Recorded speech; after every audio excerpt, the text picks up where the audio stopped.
عليكم ورحمة الله. الحمد لله رب العالمين. الحمد لله العزيز الجبار المتكبر هو الرحمن هو الرحيم. والصلاة والسلام على أشرف المرسلين وعلى آله وصحبه أجمعين. കഴിഞ്ഞ സൂറത്തുൽ ബഖറയിലെ 232 വരെയുള്ള ആയത്തുകളിലൂടെ നമ്മളൊന്ന് കണ്ണോടിച്ചാൽ ഒരുപാട് വിഷയങ്ങൾ ഇങ്ങനെ കടന്നു വന്നു. ഒന്നാമത്തെ പേജ് വിശുദ്ധ ഖുർആൻ ആർക്ക് വേണ്ടിയാണ്? അത് മുത്തഖികൾക്കാണ്. അതിൻ്റെ മുത്തഖികളുടെ ഗുണവിശേഷണങ്ങൾ. പിന്നെ രണ്ടാമത്തെ പേജ് കാഫിറുകൾ എന്താണ്, സത്യനിഷേധികൾ ആരാണ്, അവരുടെ സ്വഭാവം, അങ്ങനെ തുടങ്ങി ഇങ്ങനെ വന്ന് പിന്നെ ആകാശലോകത്ത് ആദം അലൈഹി സ്വലാമിനെ സൃഷ്ടിച്ച സന്ദർഭങ്ങൾ, പിന്നെ അങ്ങോട്ട് മൂസ അലൈഹി സ്വലാമിൻ്റെ കഥ, പിന്നെ ബനി ഇസ്രായേൽ അവരുടെ ചരിത്രം, ഇങ്ങനെ പറഞ്ഞു പോരുകയാണ്. അതിൽ ഇപ്പോൾ അവസാന ഭാഗത്തേക്ക് എത്തുമ്പോൾ കഴിഞ്ഞ ക്ലാസ്സുകളിൽ കഴിഞ്ഞ വീഡിയോകളിലൊക്കെ നമ്മൾ സംസാരിച്ചത്, അതായത് വിശുദ്ധ ഖുർആനിൽ അള്ളാഹു പറയുന്നത് നിയമങ്ങളാണ്, ബാധ്യതകൾ, സമൂഹത്തോടുള്ള ബാധ്യതകൾ, യത്തീമിനെ സംരക്ഷിക്കേണ്ടതിൻ്റെ ഉത്തരവാദിത്വം. അതുപോലെ തന്നെ തുടർന്നിങ്ങോട്ട് കഴിഞ്ഞ തൊട്ട് മുമ്പത്തെ വീഡിയോയിൽ നമ്മൾ ത്വലാഖുമായിട്ട് ബന്ധപ്പെട്ട വിഷയങ്ങൾ, പിന്നെ അതുപോലെ മദ്യം, ലഹരി വസ്തുക്കൾ ഉപയോഗിക്കുന്ന വിഷയങ്ങൾ, അങ്ങനെ വിഷയങ്ങൾ ഇങ്ങനെ ഓരോന്നോരോന്നായിട്ട് ഇങ്ങനെ ഒരു നിയമപുസ്തകം പോലെ ഇങ്ങനെ വരികയാണ്. അപ്പം ടോട്ടൽ ഇതുവരെയുള്ള 232 വരെയുള്ള ഭാഗങ്ങളൊക്കെ വായിച്ച വ്യക്തികൾക്ക് അല്ലെങ്കിൽ ഈ വീഡിയോ ഒക്കെ കണ്ടവർക്ക് അതിനെ പറ്റിയൊരു ഐഡിയ ഉണ്ടാവും. അപ്പോൾ അത് കേൾക്കാത്തവരുണ്ടെങ്കിൽ അത് നിങ്ങൾ കേൾക്കാം. ഇൻഷാ അല്ലാഹ് ഇന്ന് 233 ആയത്ത് മുതലാണ് ഇൻഷാ അല്ലാഹ് നമ്മൾ മനസ്സിലാക്കാൻ പോകുന്നത്. أعوذ بالله من الشيطان الرجيم. بسم الله الرحمن الرحيم. والوالدات يرضعن أولادهن حولين كاملين. والوالدات يرضعن أولادهن حولين كاملين. മാതാപിതാക്കൾ അവരുടെ ബാധ്യതകൾ.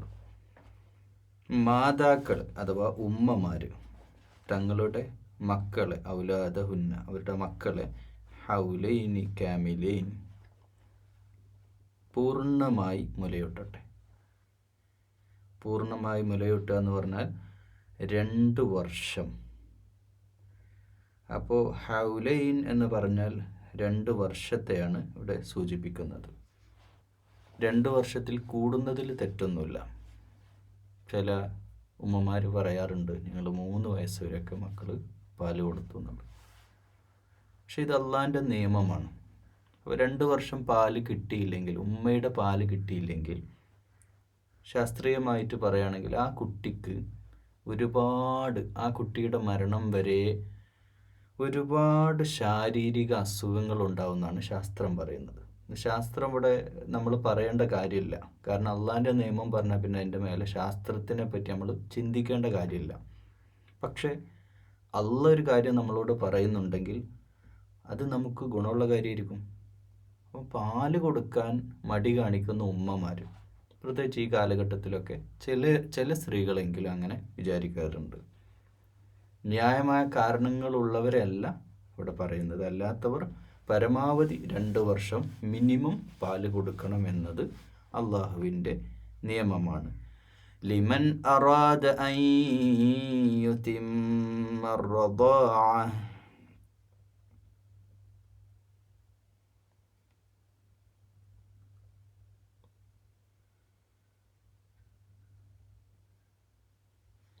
അപ്പോൾ അത് പൂർത്തിയാക്കണം എന്ന് ഉദ്ദേശിക്കുന്നതാണ്. തൃപ്തികരമായ രീതിയിൽ അത് പൂർത്തിയാക്കണമെന്ന് ഉദ്ദേശിക്കുന്നത് കൊണ്ടാണ്. ഇനി وعلى المولود له رزقهن وكسوتهن بالمعروف. ഇനിയിപ്പോൾ നമ്മൾ ഒരു കാര്യം ചെയ്യാം. കുട്ടിയുടെ മുലയൂട്ടുന്ന ആ പെണ്ണുണ്ടല്ലോ, അതിന് റിസ്ക് നൽകുക, അല്ലെങ്കിൽ വസ്ത്രം നൽകുക, സ്നേഹത്തോടെ അവരെ പരിചരിക്കേണ്ട ഉത്തരവാദിത്വം പുരുഷനാണ്. പുരുഷന് ഒളിച്ചോടാനല്ല, സ്ത്രീയെ അഥവാ ഭാര്യ അങ്ങനെ മുലയൂട്ടുന്ന സമയത്ത് അതീവമായ നല്ല കാരുണ്യത്തോടെ അവരെ കെയർ ചെയ്യേണ്ട ഉത്തരവാദിത്വം ഭർത്താവിനുണ്ട് എന്നാണ്. എന്നിട്ട് പറയുന്നു, ലാ തുകല്ലഫു നഫ്സുൻ ഇല്ലാ വുസ്അഹാ. ആരെയും അവർക്ക് പറ്റാത്തതിനെ, ബുദ്ധിമുട്ടുന്ന ഒരാൾക്കും അവർക്ക് കഴിവിൻ്റെ പരമാവധി അല്ലാതെ എടങ്ങേറാക്കാൻ വേണ്ടി അല്ല ഇത്. 2 വർഷം പാല് കൊടുക്കണമെന്ന് പറഞ്ഞാൽ അത് ആരെയും ബുദ്ധിമുട്ടിക്കാനല്ല. അതുകൊണ്ട് ഒരുപാട് നന്മകളുണ്ട്. ആ നന്മകൾ നമ്മൾ തിരിച്ചറിയണം എന്നാണ്. ലാ തുദാറ വാലിദതും ബിവലദിഹാ വലാ മൗലൂദുൻ ലഹു ബിവലദിഹി. ഒരു വാലിദത്ത് അഥവാ ഒരു ഉമ്മ, വലദിഹ, ആ ഉമ്മാൻ്റെ മോന് മോളെ കൊണ്ട് പ്രയാസപ്പെടാനും പാടില്ല. അപ്പോൾ പ്രയാസപ്പെട്ടുന്ന ഒരവസ്ഥയിൽ ഇതൊന്നൊരു പ്രയാസം ഉമ്മ സ്നേഹത്തോടെ കൊടുക്കുന്നതാണല്ലോ. പിന്നെ ഉമ്മയാകുന്നത് അപ്പോഴാണല്ലോ, പ്രസവിക്കുന്നത് മാത്രമല്ലല്ലോ. അപ്പോൾ പാല് കൊടുക്കുക എന്നുള്ളത് യാതൊരു മടിയില്ലാതെ അള്ളാൻ്റെ ദീനനുസരിക്കുന്ന ഒരു സ്ത്രീയെ സംബന്ധിച്ചിടത്തോളം, അതുപോലെ പുരുഷനെ സംബന്ധിച്ചിടത്തോളം ഭാര്യയോട് പറയേണ്ട ഒരു കാര്യമാണ്. 2 വർഷം മിനിമം പാല് കൊടുക്കണം. അത് പിന്നെ വേറെന്തെങ്കിലുമൊക്കെ പറഞ്ഞ് ചെയ്യാൻ പാടില്ല. ഇനി വഅലൽ വാരിസി മിസ്ലു ദാലിക്, ഇതേ ബാധ്യത അനന്തരാവകാശികൾക്കും ഉണ്ട്. എന്നാൽ فإن أرادا فصالا عن تراض منهما وتشاور فلا جناح عليهما. അവർ പരസ്പരം കൂടിയാലോചിച്ചിട്ട് തൃപ്തിപ്പെട്ട്, തറാളിയും രണ്ടുപേരും ഭർത്താവും തൃപ്തിപ്പെട്ടുകൊണ്ട് മുലയൂട്ടൽ നിർത്തുകയാണെങ്കിൽ അതിൽ തെറ്റൊന്നുമില്ല. എങ്ങനെ, ഇപ്പം എന്തെങ്കിലും ജെന്യൂൻ റീസൺ ഉണ്ടാവും. ചിലപ്പം ചില പാലില്ലാത്ത, പാല് വറ്റി പോകുന്നത്, ആരോഗ്യപരമായ വിഷയങ്ങളുണ്ടാവാം. അങ്ങനെയുള്ള സന്ദർഭത്തിൽ ആൾട്ടർനേറ്റീവ് സൊല്യൂഷൻ കാണുന്നുണ്ട്. കുട്ടിക്കുള്ള ഭക്ഷണം മുടങ്ങാൻ പാടില്ല എന്നുള്ളത് തന്നെയാണ്. അങ്ങനെ നിങ്ങൾക്ക് നിർത്താം. ഇതൊരു നിർബന്ധമല്ല, നമ്മുടെ നന്മക്ക് വേണ്ടി പറയുന്ന കാര്യമാണ്. കുട്ടിയുടെ നന്മക്ക്, നേരത്തെ പറഞ്ഞല്ലോ, ശാസ്ത്രീയമായിട്ട് തെളിയിക്കപ്പെട്ടൊരു സംഗതിയാണ്. നല്ല ആരോഗ്യമുള്ള മക്കളായിരിക്കും, അവരുടെ ജീവിതം മുഴുവൻ അവരുടെ ആരോഗ്യം നിലനിൽക്കും എന്നുള്ളതാണ്.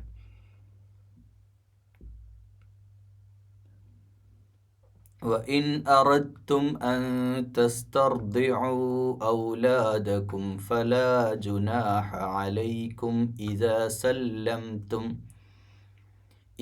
سَلَّمْتُمْ مَا آتَيْتُمْ بِالْمَعْرُوفِ. ഇനി വേറെ ഒരാളെ കൊണ്ട്, ഒരു പരസ്പരം തൃപ്തിപ്പെട്ടുകൊണ്ട് വേറൊരാൾക്ക് പാല് കൊടുക്കാൻ നമ്മൾ ഏൽപ്പിക്കുകയാണെങ്കിൽ അതിലും തെറ്റൊന്നുമില്ല. അങ്ങനെ കൊടുക്കാവുന്നതാണ്. പണ്ട് കാലത്ത്, പ്രത്യേകിച്ച് അറബ് ലോകത്ത് അത് സ്ഥിര ഏർപ്പാടായിരുന്നു. നബി സല്ലല്ലാഹു അലൈഹി വസല്ലം അടക്കം ഹലീമ ബിവിയുടെ മറ്റൊരു അതിൽ ഒരുപാട് ഗുണങ്ങൾ അവർ കണ്ടിരുന്നു. കാരണം ഗ്രാമപ്രദേശത്ത് നിന്ന് സുന്ദരമായ ആ ഗ്രാമീണ അന്തരീക്ഷത്തിൽ കുട്ടികൾ നല്ല രീതിയിൽ വളരാനും നല്ല ഒരു കുട്ടിക്കാലം അവർക്ക് കിട്ടാനും അതോടൊപ്പം നല്ലൊരു കെയറിങ് കിട്ടാനും അതിനുള്ള ആളുകൾ അവരതിന് വേണ്ട സാമ്പത്തികമൊക്കെ ചെയ്തുകൊണ്ട് തന്നെയുള്ള ഒരു സംവിധാനം ആ കാലഘട്ടത്തിലുണ്ട്, ഇന്നുണ്ട്. അപ്പോൾ ആ സംവിധാനങ്ങൾ ഉപയോഗപ്പെടുത്താവുന്നതാണ്. എന്ന് വെച്ചാൽ മക്കൾക്ക് പാല് കിട്ടുക എന്നുള്ളത് നിഷേധിക്കപ്പെടരുത് എന്ന് തന്നെയാണ് ഇവിടെ പറയുന്നത്. എന്നിട്ട് മാത്രമല്ല, അവരേറ്റവും മാന്യമായ രീതിയിൽ എന്ത് ചെയ്യണം, അവർക്കുള്ള സാമ്പത്തികമൊക്കെ നമ്മൾ ചെയ്ത് പാല് കൊടുക്കാം. ഏതെങ്കിലും പെണ്ണുങ്ങൾ സന്നദ്ധമായാൽ അവർക്ക് കൊടുക്കുകയും വേണം. വത്തഖുല്ലാഹ വഅലമൂ അന്ന ഇന്നല്ലാഹ ബിമാ തഅമലൂന ബസീർ. അള്ളാഹിനെ സൂക്ഷിക്കുക, അള്ളാഹു എല്ലാം കാണുന്നവനും അറിയുന്നവനുമാണ്. അള്ളാഹിനെ കളിപ്പിക്കാൻ നോക്കണ്ട. നിങ്ങളുടെ മക്കളെ രക്ഷിതാവാണെങ്കിൽ അത് ആ ബാധ്യത, കുഞ്ഞു മക്കളോടുള്ള ബാധ്യത, ഈ ഭൂമിയിൽ ജനിച്ചു വീഴുന്ന സകല മനുഷ്യന്മാരും കുഞ്ഞായിട്ടാണ് വരുന്നത്. ഓരോ കുഞ്ഞിനോടും മാതാപിതാക്കൾ കാണിക്കേണ്ട ബാധ്യത പടച്ച റബ്ബ് വളരെ കാരുണ്യത്തോടെ സ്നേഹത്തോടെ പറയാം. വല്ലദീന യുതവഫൗന മിൻകും വയദറൂന അസ്വാജൻ യതറബ്ബസ്ന ബിഅൻഫുസിഹിന്ന അർബഅത അശ്ഹുരിൻ വഅശ്റാ. ഇനി ഇദ്ദ ഇരിക്കേണ്ട കാര്യം പറഞ്ഞു. അല്ലദീന യുതവഫൗന മിൻകും വയദറൂന അസ്വാജൻ, അതായത് ഇദ്ദ കാലത്തെ പറ്റിയാണ് പറയുന്നത്. ഇപ്പം ഭാര്യയെ വിട്ടേച്ച് മരണപ്പെട്ടു പോയാൽ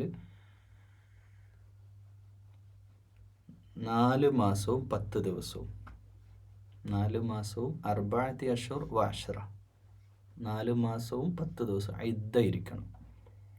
അപ്പം ഇദ്ദ ഇരിക്കുന്നതുമായിട്ട് ബന്ധപ്പെട്ട് ലോക മതങ്ങൾ എടുത്ത് നോക്കുകയാണെങ്കിൽ, ഭർത്താവ് മരിച്ചപ്പോൾ സതി സമ്പ്രദായം ഇന്ത്യയിലുണ്ടായിരുന്നു. അതായത് ഭർത്താവിനെ മരിച്ച ചിതയിലേക്ക്, മരണപ്പെട്ട മൃതശരീരം സംസ്കരിക്കുന്ന ആ തീയിലേക്ക് ഭാര്യ ചാടി മരിക്കണം എന്നൊക്കെ നിയമമുള്ള കാലം ഉണ്ടായിരുന്നു. അങ്ങനെയൊക്കെയുള്ള വിശ്വാസ ആചാരങ്ങൾ, വികൃതമായ ഒരുപാട് ആചാരങ്ങളുടെ ലോകത്താണ് വിശുദ്ധ ഖുർആൻ പറയുന്നത് ഭർത്താവ് മരിച്ചാൽ ചിതയിൽ ചാടണ്ട, മാത്രമല്ല വേറെ കല്യാണം കഴിക്കാം, അവൾ ആഗ്രഹിക്കുന്നെങ്കിൽ കല്യാണം കഴിക്കാം. അപ്പോൾ പെണ്ണിന് സ്വാതന്ത്ര്യം നൽകുന്ന, നമ്മൾ ഖുർആൻ വായിക്കുമ്പോൾ എവിടേക്ക് എത്തുമ്പോഴും ഒരു പെണ്ണിന് ഈ ഭൂമിയിൽ ഏറ്റവും സമാധാനം ലഭിക്കേണ്ടുന്ന കാര്യങ്ങളാണ് ഖുർആൻ പറഞ്ഞത്. അവളുടെ സേഫ്റ്റി, അവളുടെ സുരക്ഷിതത്വം. അപ്പോൾ 4 മാസവും 10 ദിവസം അവർ ഇദ്ദ ഇരിക്കണം. فإذا بلغن أجلهن فلا جناح عليكم فيما فعلن في أنفسهن بالمعروف.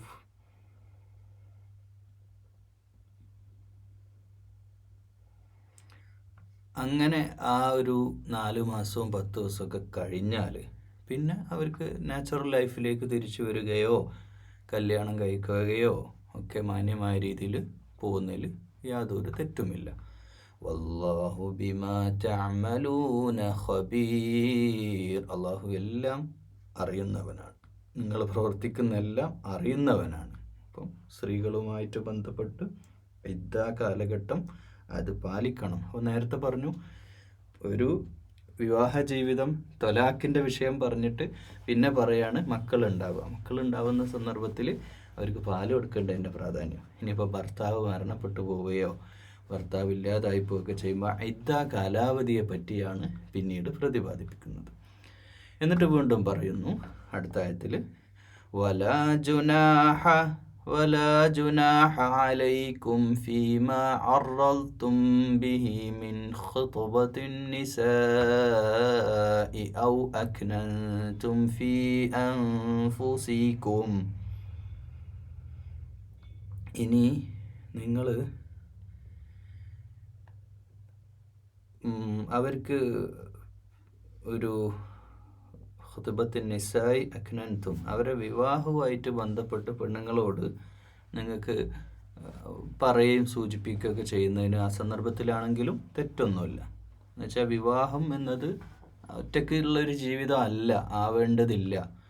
സൂയിസൈഡ് ചെയ്യുക അല്ലെങ്കിൽ ജീവിതം നഷ്ടപ്പെട്ടു എന്ന അവസ്ഥ ഒന്നും വരേണ്ടതില്ല. അപ്പോൾ ഡിവോഴ്സ് കഴിഞ്ഞാലും പെണ്ണിനും ആണാവട്ടെ പെണ്ണാവട്ടെ അവരുടേതായത് ഭൂമിയാണ്. ഇവിടെ എണ്ണത്തുണയില്ലാതെയുള്ള ജീവിതം സാധ്യമാവില്ല. അപ്പോൾ ഒരു പങ്കാളിയെ ആവശ്യമാണ്. അങ്ങനെ ആ പങ്കാളിക്ക് വേണ്ടി തേടുന്നതിൽ തെറ്റൊന്നുമില്ല. അതിനിപ്പോൾ ഈ സഹോദരിയുടെ പെണ്ണിൻ്റെ ഉപ്പയോ ആങ്ങളമാരോ അവർക്ക് അത് മനസ്സിൽ സൂക്ഷിച്ചു വെക്കുകയോ അല്ലെ പറയുകയൊക്കെ ചെയ്യാം, പറയാതിരിക്കുകയും ചെയ്യാം. അലിമല്ലാഹു അന്നകും സതസ്കുറൂനഹുന്ന വലാകിൻ ലാ ولكن لا تواعدوهن سرا إلا أن تقولوا قولا معروفا. എന്നാൽ ആ സന്ദർഭത്തിൽ നിങ്ങൾ എന്ത് ചെയ്യരുത്, നിങ്ങളെപ്പറ്റി അള്ളാഹു എല്ലാം അറിയുന്നുണ്ട് എന്ന് ഓർക്കുക. സതദ്കുറൂഹുന്ന അലിമല്ലാഹു അന്നക്കും സതദ്കുറൂന, ആ ഒരു കാര്യം ഓർമ്മയിൽ ഉണ്ടാവണം. എന്നാൽ നിങ്ങൾ എന്ത് ചെയ്യരുത്, ഈ ഒരു സന്ദർഭത്തിൽ യുദ്ധകാലത്ത് തന്നെ നിങ്ങൾ പോയിട്ട് വലിയ ഉടമ്പടിയൊന്നും ഉണ്ടാക്കാൻ, വിവാഹവുമായിട്ട് ബന്ധപ്പെട്ട് ഉടമ്പടിയൊന്നും ഉണ്ടാക്കാനൊന്നും പോകേണ്ടതില്ല. അതവിടെ മനസ്സിൽ വെച്ചോളൂ. ولا تعزموا عقدة النكاح حتى يبلغ الكتاب أجله. ഇനി നിശ്ചിത അവധി എത്തുന്നവരെ ഉടമ്പടി നടത്തരുത് എന്ന് തന്നെയാണ്. എന്നിട്ട് അള്ളാഹു നിങ്ങളെന്താണോ ഉദ്ദേശം, വഅലമു അന്നല്ലാഹ യഅലമു മാ ഫീ അൻഫുസികും ഫഹ്സറൂ, നിങ്ങളെന്താണോ നിങ്ങളുടെ മനസ്സിൽ സൂക്ഷിച്ചു വെച്ചിരിക്കുന്നത് ആ കാര്യങ്ങളൊക്കെ അള്ളാഹുവിന് അറിവുള്ള കാര്യമാണ്.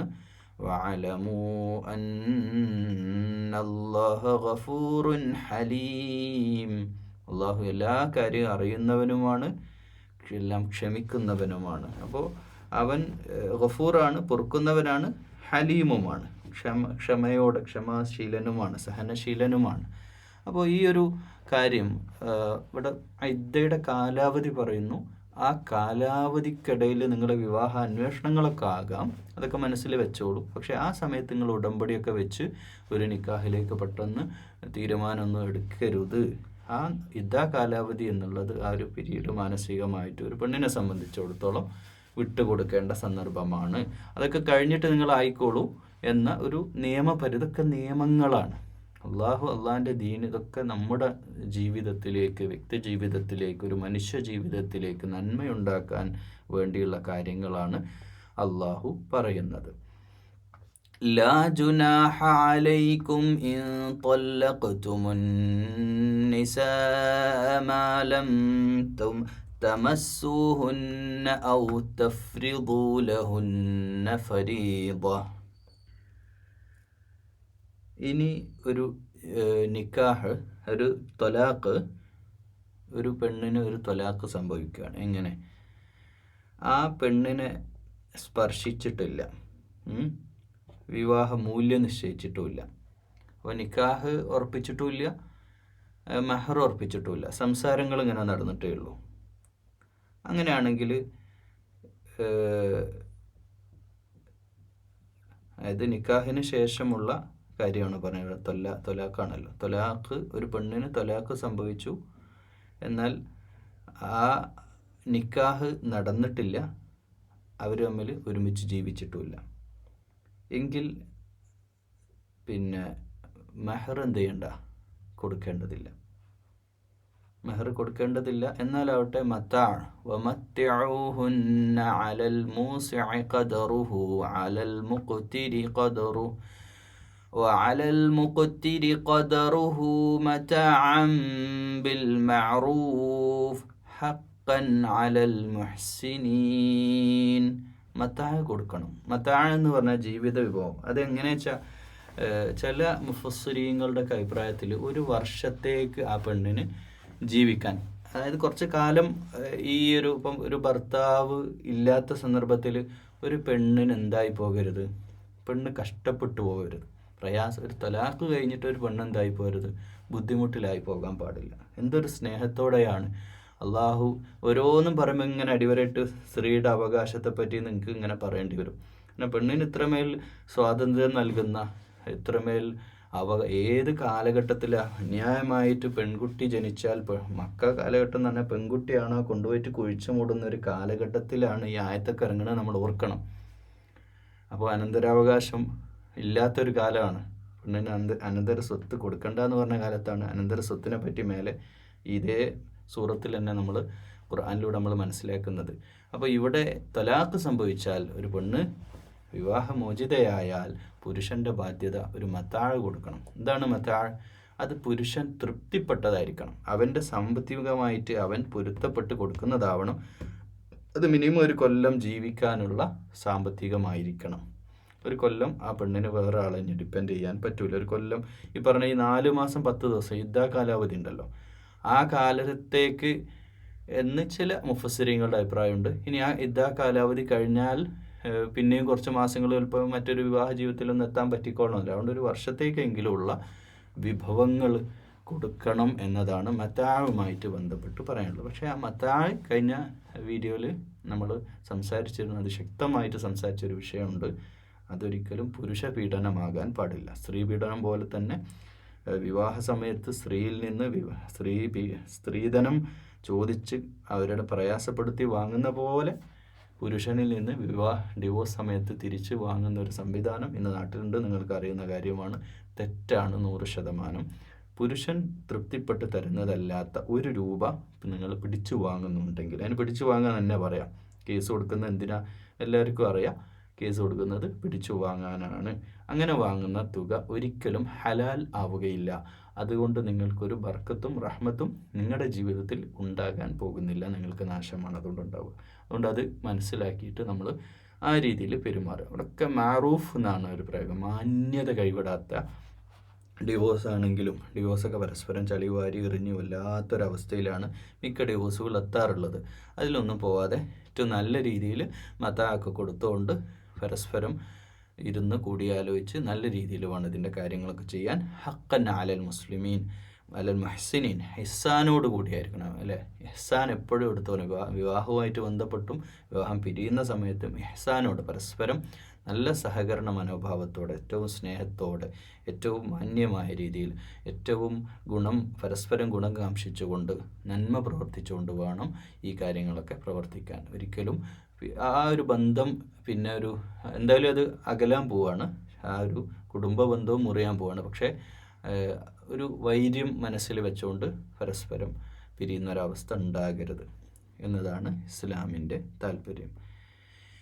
وَإِن طَلَّقْتُمُوهُنَّ مِن قَبْلِ أَن تَمَسُّوهُنَّ وَقَدْ فَرَضْتُمْ لَهُنَّ فَرِيضَةً فَنِصْفُ مَا فَرَضْتُمْ إِلَّا أَن يَعْفُونَ أو يعفو الذي بيده عقدة النكاح. നിങ്ങൾ ഇനി മെഹർ ഉറപ്പിച്ച് തലാഖ് ചെല്ലുന്നത് മിൻ ഖബലി അൻ തമസ്സൂഹുന്ന, നിങ്ങൾ പരസ്പരം ബന്ധപ്പെടുകയോ ഒരുമിച്ച് ജീവിക്കുകയൊന്നും ചെയ്തിട്ടില്ല.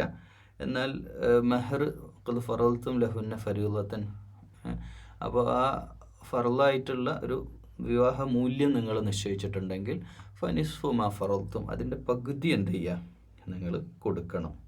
അത് നമ്മൾ ഓഫർ ചെയ്ത് നിക്കാഹ് ചെയ്യാമെന്നൊക്കെ പറഞ്ഞ് പരസ്പരം ധാരണയായി ഈ നിശ്ചയം എന്ന പരിപാടി നടന്നിട്ടുണ്ടെങ്കിൽ കേട്ടോ, നിശ്ചയം നടന്ന ശേഷമുള്ള കാര്യമാണ് ഈ പറയുന്നത്. അങ്ങനെ സംഭവിച്ചിട്ടുണ്ടെങ്കിൽ അതിൻ്റെ പകുതിയെങ്കിലും കൊടുക്കണം. ഇല്ല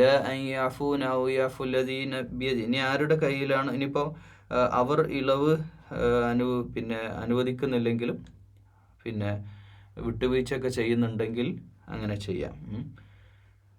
വിട്ടുവീഴ്ച ചെയ്യുക എന്നുള്ളതാണ് ഇതിലൊക്കെ ഏറ്റവും അഫു ചെയ്ത് കൊടുക്കുക എന്നുള്ളതാണ് ഖുദത്തുൻ നിക്കാഹ്. അവിടെയൊക്കെ യഅഫു അല്ലദീ ബിയദി, നിങ്ങൾ ആരാണോ അതിൻ്റെ കൈകാര്യകർത്താക്കളായുള്ളവർ അവരിപ്പോൾ വിട്ടുവീഴ്ച ചെയ്യണം. എല്ലാം നിങ്ങളിപ്പോൾ നമ്മൾ ഡിവോഴ്സ് അല്ലേ, നമ്മളിപ്പോൾ പറഞ്ഞിട്ടല്ലേ ഉള്ളൂ നിങ്ങൾ തരണ്ട, മെഹർ തരണ്ട എന്ന് അവർ പറയുകയാണെങ്കിൽ ഇറ്റ്സ് ഓക്കെ, അത് സ്വീകരിക്കണം, അത് കൊടുക്കേണ്ട കാര്യവുമില്ല. മീഡിയേറ്റേഴ്സിൻ്റെ കയ്യിലും കൂടെ ഉള്ള വിഷയമാണ് അത്. അവർ വിട്ടുവീഴ്ച ചെയ്യുകയാണെങ്കിൽ ഓക്കെ. അവിടെ കൊലപാതകം വരെ വിട്ടുവീഴ്ച ചെയ്യുകയാണെങ്കിൽ ബ്ലഡ് മണി കൊടുക്കാനുള്ള അനുവാദം ഇസ്ലാമിലുണ്ടല്ലോ. വിട്ടുവീഴ്ച ചെയ്യണമല്ലോ ബന്ധുക്കൾ.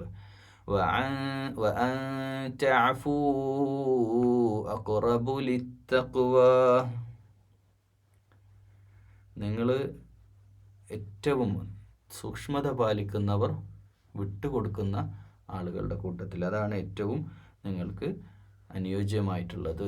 വലാ തൻസവുൽ ഫദ്ല ബൈനകും, നിങ്ങൾക്കിടയിൽ പരസ്പരം ഔദാര്യം കാണിക്കാൻ നിങ്ങൾ പരസ്പരം മറക്കരുത്. ഔദാര്യം ചെയ്യാം. ഇവള് മിക്ക സമയത്തും പരസ്പരം അങ്ങോട്ടും ഇങ്ങോട്ടും ചളിവാരിയറിയലൊക്കെ കഴിഞ്ഞിട്ടാണ് ഡിവോഴ്സ് നടക്കുക.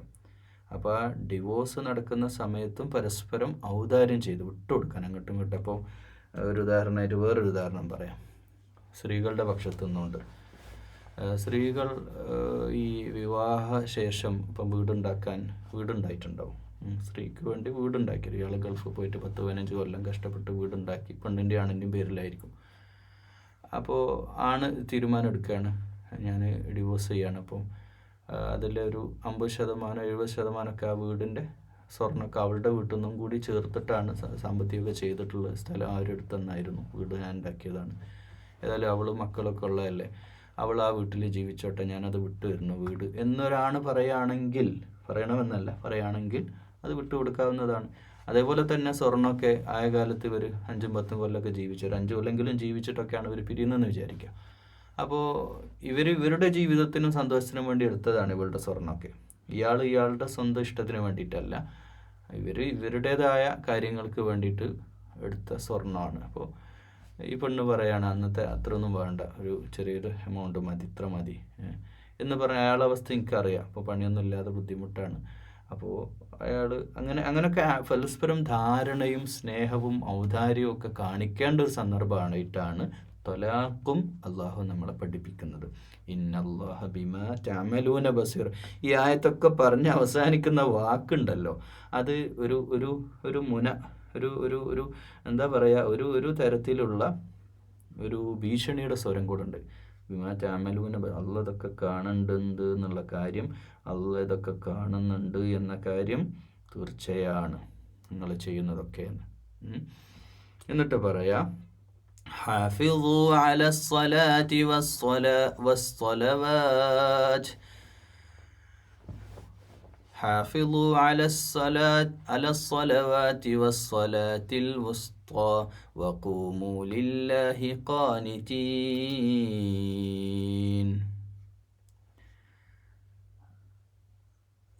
സ്വലാത്തും സ്വലവാറ്റും.